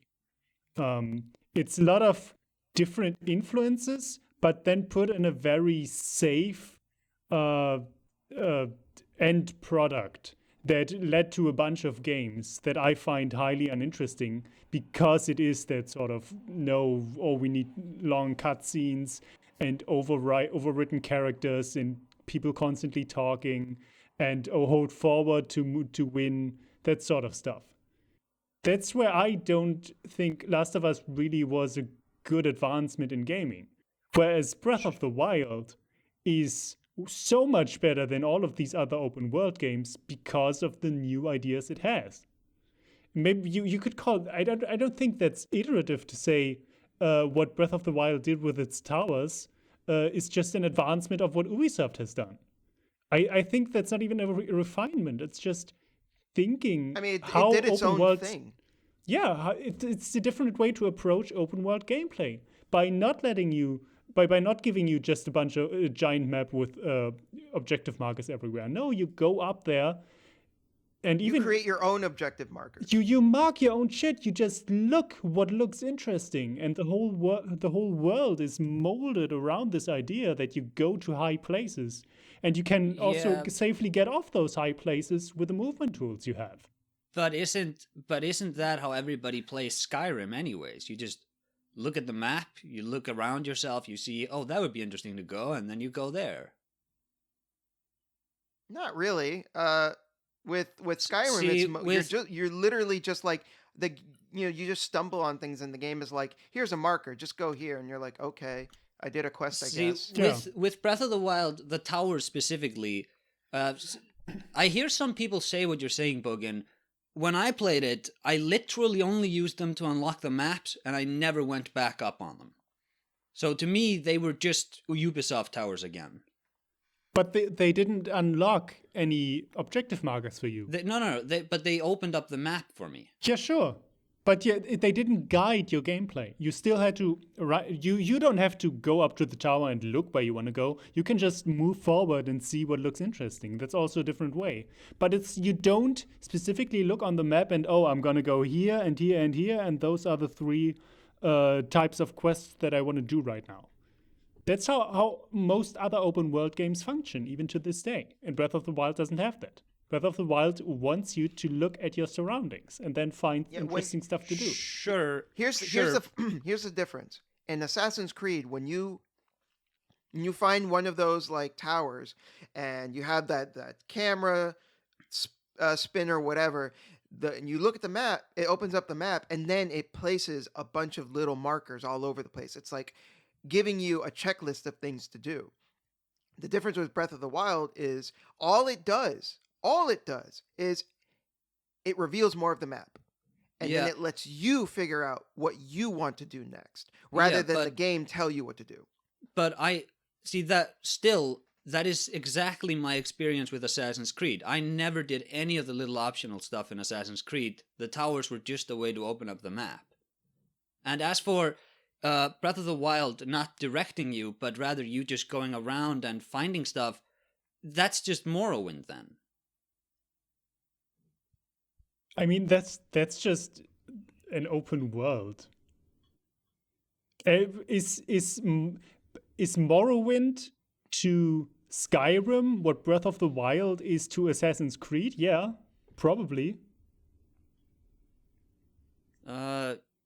Yeah, probably. Although, well, Skyrim kind of feels like an over-designed Morrowind to the point where it's like caving in on itself to try to accommodate people who want checklists and objective markers and stuff. It's a dumbed down Morrowind. It doesn't trust the player to find what they need to do for themselves. And in Assassin's Creed, I mean, if you don't do all the side stuff, what do? Do you go from main mission to main mission? Well, guess what? In Breath of the Wild, you don't do that. In Breath of the Wild, they tell you, you see that fucking giant robot in the distance? That's your main mission. Go over there. Have fun. And then you figure out what you need to do. Yeah, sure. And no one specifically puts a marker on it. You don't open your map and go, oh, this is where main story mission 24 happens. No. You see a fucking thing walking around the highest mountain in the map, and you go there. See, this is why I asked you earlier if your argument was going to be that Zelda's focus on freedom was what was respectable about it rather than the open world design. Because I don't think the open world design is all that interesting. I think it's well done. But if you look at it from the perspective of, well, everything is tuned to the sensibility of this is a game where the player is free. And so the story, it's not really... It's a bit linear in so far as there's a beginning and an end point, but you navigate through it in whatever way you navigate through it. The game doesn't impose too rigid a structure on you. Yeah. Likewise, with the mission structure, you don't have to do any mission. So we don't bloat your menus out with a bunch of objectives which just confuse you and make you into a robot trying to do like factory tasks. You are free in the world to do what you want in the world. And it's specifically not linear. It's actually the opposite because you can go to the endpoint from the very start if you want to. Sure. I just meant in the sense that there's a beginning and an endpoint. That's all I meant when I say it like there is linearity insofar as the game begins here and it ends here. I mean, that's a very broad way of looking at linearity. Yeah, I am saying it is very broad. Like, the linearity is almost non-existent. It is there for like 0.1% of the game, but it's almost completely free for you to do what you want. Yeah. Besides like 2 minutes in the beginning, 2 minutes at the end or whatever. Is the level of freedom that Breath of the Wild provides part of what makes it so great? Absolutely. Like not only in the structure, but also in just the movement mechanics. I think the climbing, giving you that much freedom to climb anything. Like, I think we had this before. When Skyrim said, see that mountain, you can climb it. It was lying. When Breath of the Wild didn't even say that, but it realized that. You can go fucking anywhere. You can try to trick the climbing system. You can just get food and get up there this way. You can go anywhere. And then when you're up high on a mountain or on some other point, you use the glider, you use your wind power to get back down, to make a bunch of ground to where you need to go. It is like that in itself is, I have not seen that in any other game. While, was there any area you couldn't, I guess you could again say Morrowind, because you could technically fly over everything. But see, if you're going to make that argument, I would say that's another point in favor of freedom design rather than open world design. I don't think it's impressive that you can go to literally every place in the map in an open world game. But I don't understand the distinction. But the thing is, like, the way that Breath of the Wild lets you get there is what's important. The reason why Boken took umbrage with how Skyrim was like, oh, you see that mountain, you can climb it. You really can't. You can only go up that mountain the specific way the game wants you to. If you try to scale that mountain the way you want to, like off the side of it, then you have to like jump on it in like a weird angle and find like the weird patches where like the collision detection kind of lets you walk on it, but not really until you finally get to the top. You have to zigzag at a specific angle and you barely make progress. Right, like it's a stupid, way of doing it, because there's usually like some path that the game has curated for you that you're supposed to walk on. While Breath of the Wild, on the other hand, is like, no, you can literally just climb it. You know, as if you know how to manage your stamina properly, you could just fucking do it. Yeah. Except if there's rain. But even even then, with the rain, even with the rain, there is a rhythm to it. Like if you learn what the correct rhythm is, then you could still make a decent progress. Yeah. That's another part, the rain, the weather. What other open world game really puts that much effect into the weather that just randomly appears and makes things harder or easier or whatever? Yeah, like there's one of the things that makes Breath of the Wild really interesting is how all of its mechanics are like, it's kind of like pulling a string and then it like everything gets pulled. Where it's raining and it affects the climbing and it also affects the types of weapons and armor that you're using, and it can either hinder you or you could use it to your advantage. You could throw a metal weapon at an enemy and then lightning will come down and fuck his shit up. Like everything is kind of like it works organically with each other, and it's another thing that Breath of the Wild does. I've never seen that before, like where all of its systems are just like coexisting and tethered to each other in a way that, you know, it makes sense and is consistent within the game's logic. I mean, I've seen that at scale, I suppose. Yeah, exactly. But I've seen that sort of stuff in like immersive Sims, Deus Ex, for example. Sure. But not on that scale in that fucking open world. And right. I didn't mean to say like it's never been done before. Obviously, there's immersive Sim, but yeah, like Breath of the Wild took it way further, and like that's why you see videos of people who are doing crazy shit. Like they'll stop time on a rock and then they'll hit it and then they'll jump on the rock and they'll like shoot them to the other side of the map, and they're able to get these they do these crazy stunts because the mechanics are so rock solid and the physics is so well tuned that people are able to do this kind of thing. And like there's no other open world game has done anything like that, where the mechanics and the physics are like work so well with each other that you're able to do these crazy stunts. See, this is why I specifically, again, I asked you whether you were praising the freedom or the open world. If because I meditated on this, like I said, I did it for real, and I decided, you know what, Acer, you actually are wrong.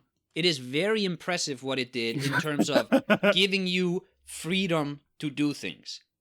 But in terms of just the open world design, these are very tried and true techniques. Okay, when you say open world design, okay, I'm talking. So it is checkpoint markers to guide your progress. It is, to me, it was the towers from Assassin's Creed. It does not have checkpoint markers. You set your checkpoint markers like you do in the Skyrims. Different. Well, you're setting your own checkpoint markers. That's not the same. I set my own checkpoint markers in Skyrim. Yeah, but it also when I go like, these this is you. the place I want to go to. Okay, but Skyrim also has checkmark markers that it puts irregardless of what you want. Like while Breath of the Wild, the only checkpoint markers are ones that you yourself put, and that's it. Sure. And you have to go by landmarks. You have to actually like understand the area and then see, oh, that looks interesting. I'm not sure what it is, but I'm going to take a look. Or you come across something and, oh, this looks like a little stone puzzle. I don't know what this is going to lead to, usually a Korok seed. But as you play it, you wonder what's going to happen. Meanwhile, with an objective marker, oh, that is that type of sub-quest that I can do over here that I already did. Like, and it's time to get a token, and then if I get enough tokens, then I can get a power-up or whatever. While with Breath of the Wild, it's like, oh, you know, what's that over there? And it might be like a dungeon. It might be, you know, a shrine. It might be like a Korok seed test, or it might be like a dungeon, or, you know, like all this. Yeah. It could be but so many things. Again, all of these things. See, if you're describing it that way, what separates Breath of the Wild from Skyrim if you just turn off the menu? You have dungeons in both of them, you collect food in both of them. Breath of the Wild, yes, stim and response, immersive sim sensibilities, that's a big one. But in terms of the open world design, it feels to me like this is just Skyrim if you're smart enough to flip off the menu, and you just advance through the game that way. The quest structures are a bit different, also, but open world design. I mean, like I was saying before, like the climbing makes a big difference. Just the way that you explore the world makes a huge difference in how you approach it. In Skyrim, again, you have to like fight with the game in order to explore it the way you want to. And Breath of the Wild allows you to do it how you want. Yeah, but for Skyrim, you can still get to where you want to go if you fight. Like, even though you're fighting against the game, it is better in Breath of the Wild, where you can sort of figure it out, and it's a good. It plays really well to get to a place.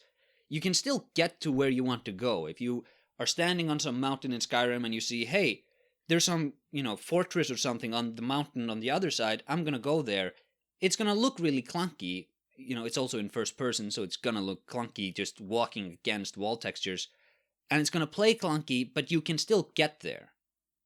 Sometimes you just can't. Sometimes it just won't allow you to. Never happened for me, except when it was like the top of this peak with nothing on it. You can't go up that, but every structure. I at least don't remember any structure in Skyrim which I couldn't access with enough patience. I mean, it's been like 10 years since I played Skyrim, so yeah. I don't know. I just don't think Skyrim really lets you get as many cool vantage points, and I don't even think Skyrim has, well, I guess the Skyrim world is also okay, but it doesn't really, it has a different flow because it's an RPG. Yeah, but again, just cut that out. Just look at the open world design itself. There's some area, like the Throne of the World, I think you can't actually climb up that. You need to go up the steps, right? Like the proper path. But the Skyrim has different dungeons.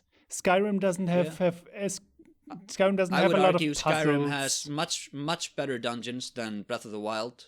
I think that's a very clear downgrade Breath of the Wild made. I feel like those. I mean, dungeons, yeah, but the sort of puzzles that you get from doing Breath of the Wild activities, I think, were way more engaging than, here's the 20th dungeon with a bunch of random mercenaries in them. Like, I would disagree with that. And all the dungeons in Skyrim look the same. They all use, like, I mean, granted, the shrines. They do the same. Yeah, I was gonna say. The shrines in Breath of the Wild all look the same as well. Sure. The shrines are way sameier, I would argue. But I think the shrines are way more interesting than most of the dungeons in Skyrim. The dungeons in Skyrim are almost always go from point A to point B, kill a bunch of stuff, get the loot at the end, you're done. At least the shrines in Breath of the Wild, they're different challenges. Sometimes they're combat challenges. A lot of them are puzzles, and you have to figure out different mechanics and how to get them to work. And sometimes you can't even do them because you don't have the right equipment yet. Like, you needed a bow and arrow, and maybe you're out of arrows. So, like, it's a lot more dynamic rather than Skyrim, which is literally just, kill some stuff. Yeah, but it's not literally just kill some stuff, because you can also get very unique spells in Skyrim. There's none of that in Breath of the Wild. Again, RPG versus more of like an adventure action game. Okay. But that's not... Just the loot itself is so much more dynamic in Skyrim. Like, at a certain point, I just bailed on the shrines. I got to them to open up teleportation points, but that was it. I had no interest in going to them anymore.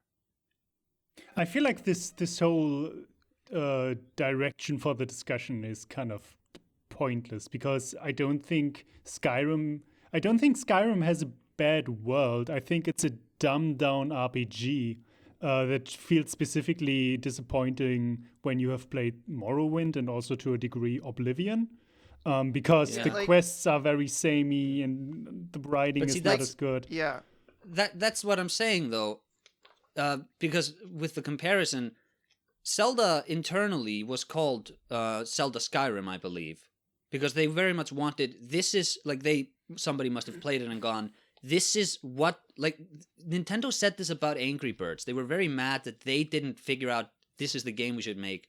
I think the same thing happened with Skyrim, where they went, what are we doing with, like, Skyward Sword? Obviously, Zelda should be Skyrim. That's what we should be making. No, hold on. Okay, let's veer off. Let's talk about all the other shit that Breath of the Wild does that no other game has really done. The loot system in itself. I have made a 10 or 12 minute video on this. I think the loot in that game is fucking fantastic. And some people hate that your equipment keeps breaking. I think that is essential to how that game is structured in terms of you need to think about what can my equipment get me right now? Which enemies can I kill and not break all my equipment on them, and then I'm going to get something back, and that is going to make me stronger, because now I lost some weapons, but I got stronger weapons back in exchange. And also it means I can't go back to older areas as easily, because I'm just going to waste my weapons on enemies that drop weaker weapons. And then you also sometimes you lose a bunch of weapons. You have to start getting creative with your bombs and the environment and the systems. Like that entire system is so genius. And sometimes it ends up being badly tuned. But Skyrim doesn't have that, and no other open world game has that. That is fucking wild. That to me, that is a really great system. One of the big problems with Skyrim, and this is a problem like with all open world RPGs, is that as your character levels up, your interaction with the world, it becomes so streamlined that the open aspect of it kind of stops mattering. Like once you've played Morrowind, when you're like 20 hours in, you're not really traveling through an open world. You're just teleporting to meet all the characters you need to talk to. Yeah. Whereas in Breath of the Wild, it keeps you are very anchored to a very certain baseline experience, and every weapon, every tool you have, you're always, veering a bit off the baseline, but whatever you get, you're always going to have the same basic items, and you're still going to be able to play the game if you apply those items. Like you said, with using bombs to interact with the environments, you can fight enemies effortlessly in Zelda just by utilizing the environment in a smart way. You don't need to break your weapons to do it. So yeah, I really like that. But where do we draw the line on new and unique versus iterative? Because this may be the crux of the conversation then. I don't think The Last of Us is a new and unique kind of game from when it came out. I think it was very iterative on a lot of the stuff we saw on the PlayStation 3 and the Xbox 360. I was going to say this before. Like, I don't think there's anything wrong with saying that, The Last of Us is very inspired by other things. I brought up Nova Canoe's point to get that across. Like, The Last of Us plays like a bunch of other games. I mostly took issue with you saying that, it's just Uncharted, but, slightly tweaked. I think that was not really accurate. Sure, but, I mean, like, if you just go into the engine, you'll find that it is Uncharted, but slightly tweaked. But I get your point, that it may be...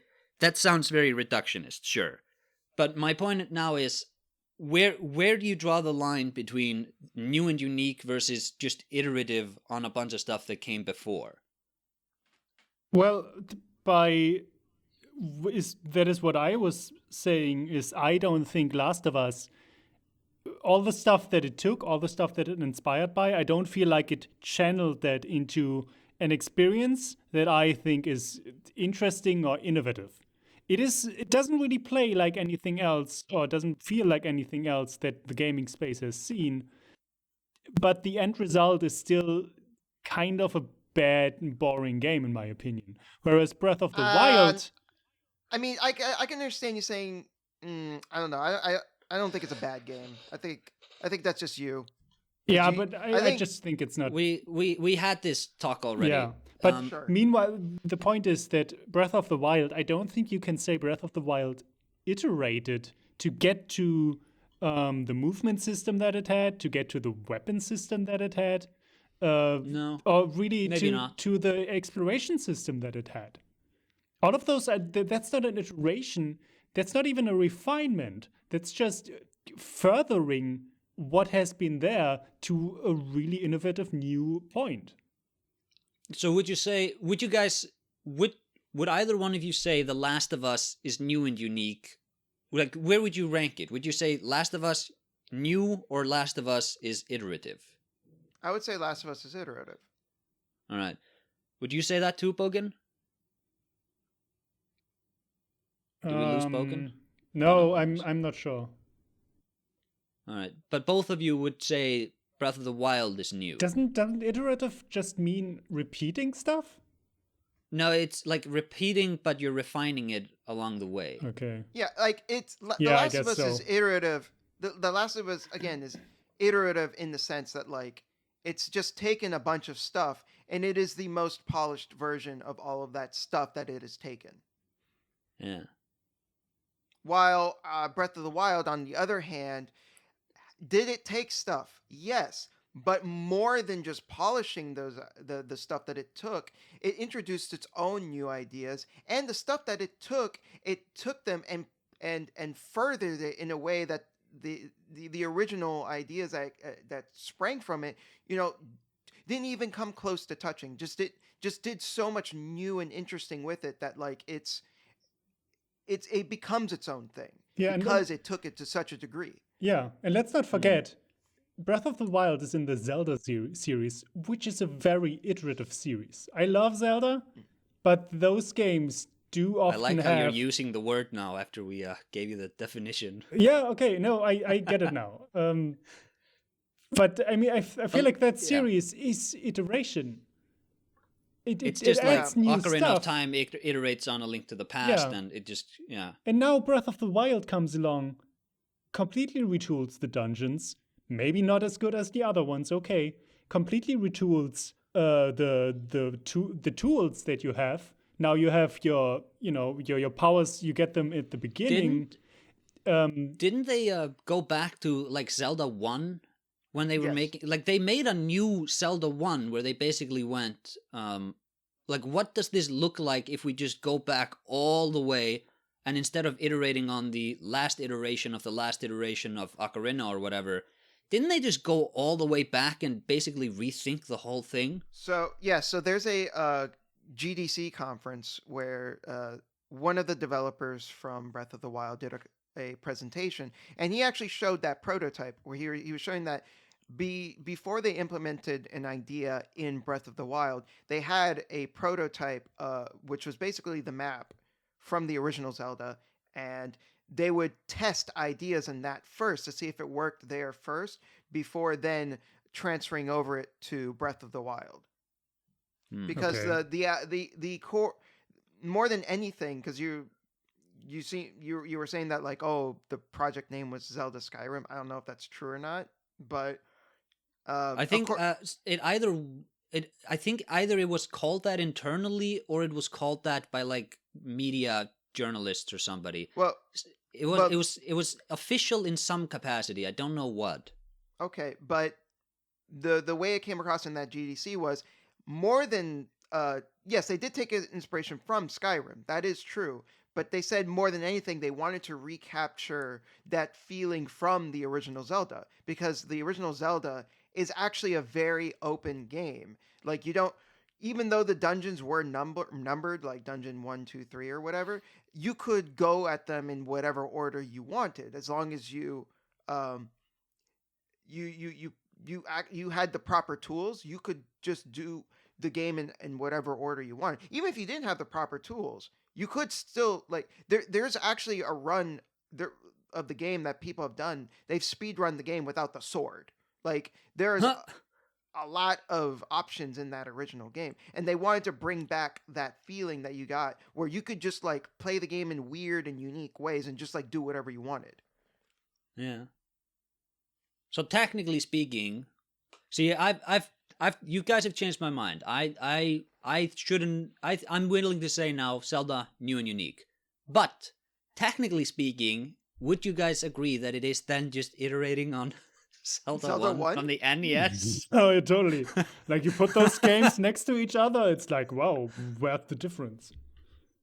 See, this is the genius about being the one who edits it. I can make it sound like you guys just agreed with me, but I'm not gonna do that. Now, okay, I changed my mind.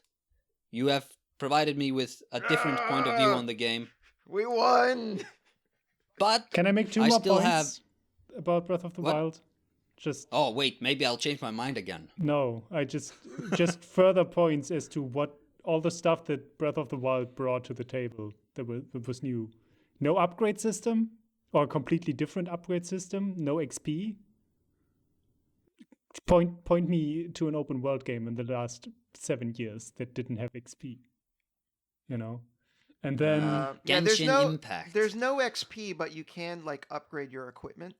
I mean, Yeah, you can also upgrade level. your You hearts. can level up like your hearts and your Yeah, stamina. but So you I can don't level know up if your that's. hearts. no, but that's You can I level don't up know your if- yeah. That's a completely different upgrade system. That's a completely unique mechanic that has not been really done. And, I mean, maybe there are some games that do that, but not popular, like high profile games. All of But them no, are working I with see a what you're formula saying. of upgrade the trees point and that XP. I think the point you're trying to make is that like everything has been skill trees, everything has been leveling up, everything's been XP, and Yeah. Zelda Breath of the Wild was like, no, fuck that, none of that shit. The only upgrades that you get are hearts, stamina, and your equipment, like your armor. You can make your armor stronger, and that's pretty much it. The rest is just like weapons and shit that you find or buy. Yeah, and then also in the dungeons you get some abilities that are good, like the updraft is really useful, but it's not game changing. Sure. And then the other point is something that Rasputin like said in off comment in a tweet, but I've been thinking about that ever since. Is everything in Breath of the Wild feels like you are working towards the end goal of defeating Ganon. Your upgrades are all the dungeons. Your upgrades are all to the point where you want to get the Master Sword, or you want to get strong enough in your equipment to be able to take on Ganon. That is the entire map, the entire gameplay experience is centered around that. Meanwhile, in every other open world game, it is so easy to forget about the main quest. See, that is Morrowind though. Like everything in Morrowind is about becoming one with the land so that you can fulfill the prophecy of becoming the Nerevarine. I don't know. I've played Morrowind. I have no idea what the main quest is about. No, sure, but that's still the way the game is designed. It may not be as good as getting its point across. That sounds like a because it thematic has way connection more so than anything else. Well, sure, but I think that still counts. Surely. Also, what does it count? Like that's the a game main from quest is about 2003 or something. Also that's a masterpiece. Yeah, it is. No, but I'm saying like the main quest at the beginning is like, hey, you really should go and just explore the map. Just like meet these indigenous tribes and just talk to them. Like learn their culture, learn who they are. And if you decide to, you know what, I'm gonna spend 10 hours just doing dungeons, that feeds back into the main quest because every interaction you have ties you closer to the world. So I have seen that before. Not in a lot of more recent open world games, I suppose. Yeah. If we're going by your 7-year metric. I refuse to call that an iteration then. If just Morrowind was also a very well designed game. Yeah, well, I mean, in that case, we could also go Breath of the Wild, items break. Pfft, you're just stealing from Shadow Tower on the PlayStation 1. No, not in that way. But I would argue that Shadow Tower's item durability system impacted that game even more than the durability system in Breath of the Wild, though. But I wouldn't make the comparison, really. But my point was more that it's very easy to get completely sidetracked in Assassin's Creed games. And completely forget about what you are actually trying to do. And in Breath of the Wild, that is pretty much all you're thinking about. And it all furthers yourself to that goal. The Assassin's Creed game, they have a linear story set in a non-linear world. Breath of the Wild has a non-linear story set in a non-linear world. So it just is going to play better. Yeah.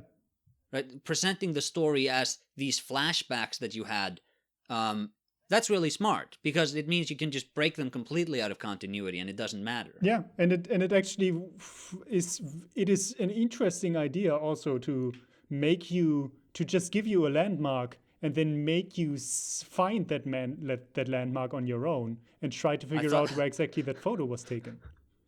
It sounded like you were gonna say, and then make you find that manlet. That.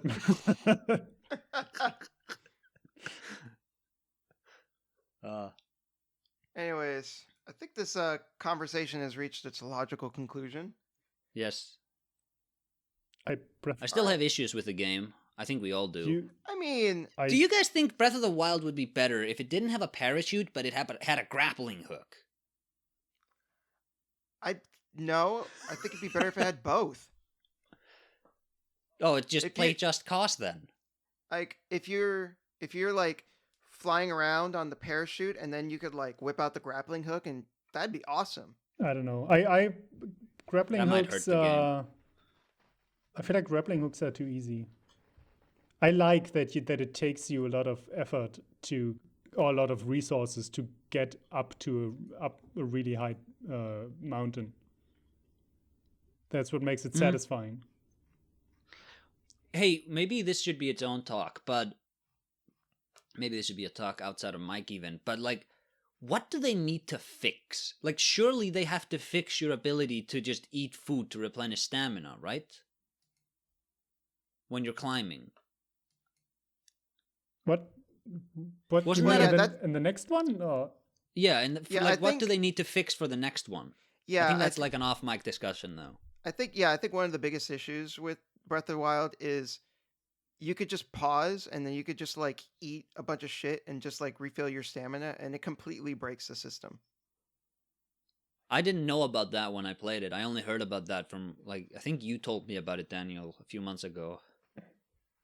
Yeah, I mean, I tried not to abuse it because part of the fun is managing your stamina properly, but you can really easily cheese it and just be like, oh no, I need to get to the top, but I'm almost out. Well, let me just pause, pop it, eat some fucking apples or like a stamina potion or whatever. Oh, I'm good. Let me just finish this. It's cheap. I just did that. I mean, yeah, it's cheap, but I did that all the time because it also meant I had to get more resources and cook more stuff, which made me engage with the world even more. I guess. Just firing on all cylinders. No, see, here's my solution to that problem. When you're climbing, at best, you can only have access to like a grab bag of items, like 3 items that you can use on like your quick menu or something, and that's it. So you can't just open up the menu and just down like 50 fucking potions or something. I have an even better solution. Do you guys remember that in Demon Souls you had like item weight, and you could only carry X many items with you? That armor weight counted into that. Bring that in. Just make it impossible to play this game your own way. I fucking love that mechanic in Demon Souls. Let's disincentivize picking up loot in an open world game. That's gonna work well. No, that's a mechanic reserved for dungeon crawlers. I feel like the last years, just randomly, I come back thinking about Breath of the Wild, and just more and more that game wins in my esteem.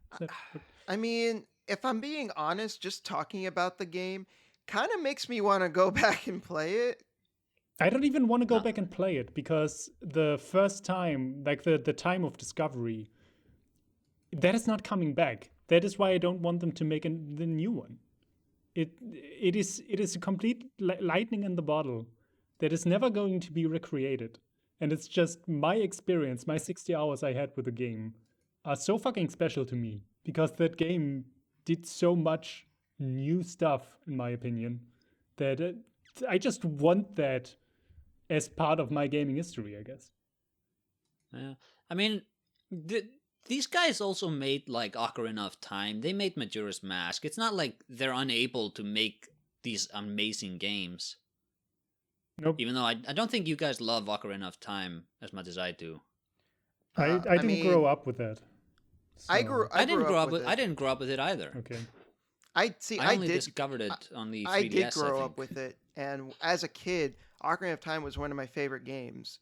But the thing is, I played it so much that when I got around to playing the 3DS version, I just was bored, just because I was so overly familiar with the game that it was just boring for me to play it, because it's just I just knew everything, and I just was going. It just felt like I was going through the motions, which is not the game's fault. It's just me. I've beaten Ocarina of Time, and I spent so many hours playing it. Like I beat the gold cart version. I beat the gray cart version. I beat the virtual console version. I beat the GameCube disc version. I beat Master Quest.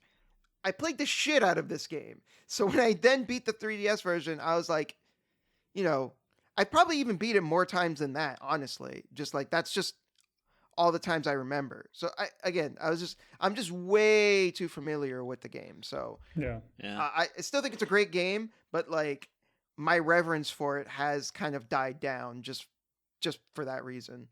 See, I didn't grow up with Wind Waker, but when I at some point played that a couple years ago, I latched onto that hard because that game is just so charming. I could never get into Wind Waker. I don't know what it is about that game, but like I tried the GameCube version, I tried the Wii U version, and I just kept bouncing off of it.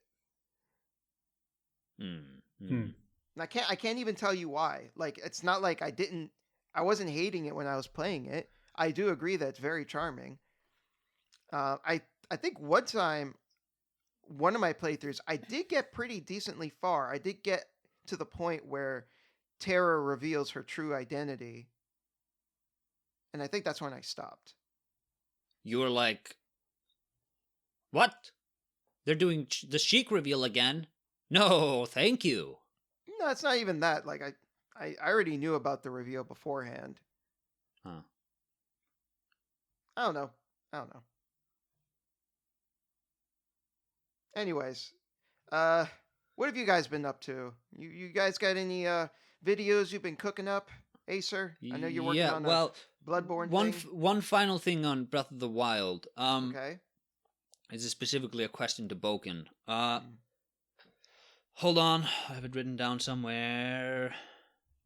Whoa. Yeah, here it is. A written question. I wrote down I never do it. I never take notes or anything, but I specifically had to write this down because the people needed to know. Bogan, when you were streaming Breath of the Wild, did you not say Breath of the Wild? More like Breath of the Wild ass? Damn, Zelda, what are you doing out here with all that cake?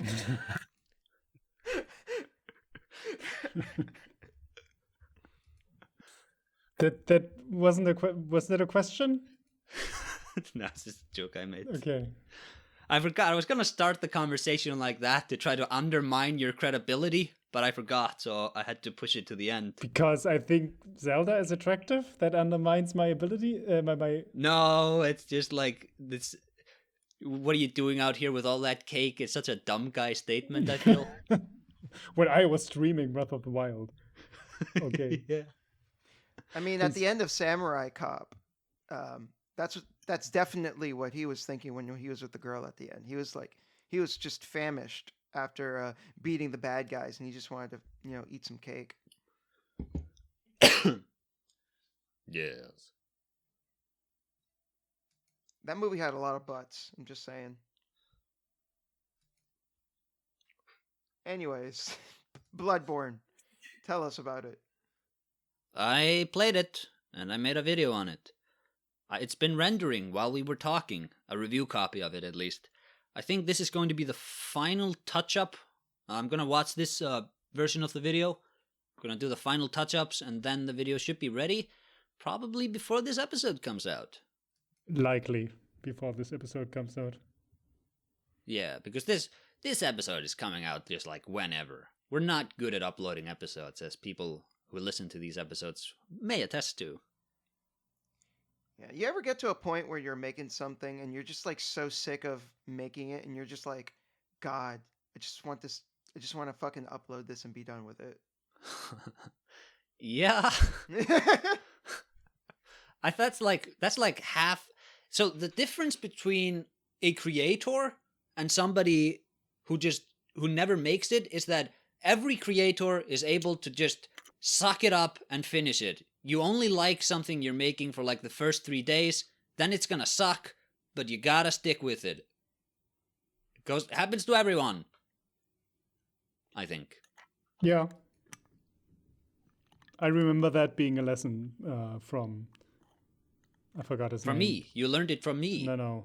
You were like, Acer, great guide. That I a couple episodes ago I talked about Bren Sanderson, I think that is his name, the author who does a bunch of just university talks on how to be a fantasy writer and a science fiction writer, and that he also went into that, like, just finish your story, just finish it. Don't keep doing new stuff.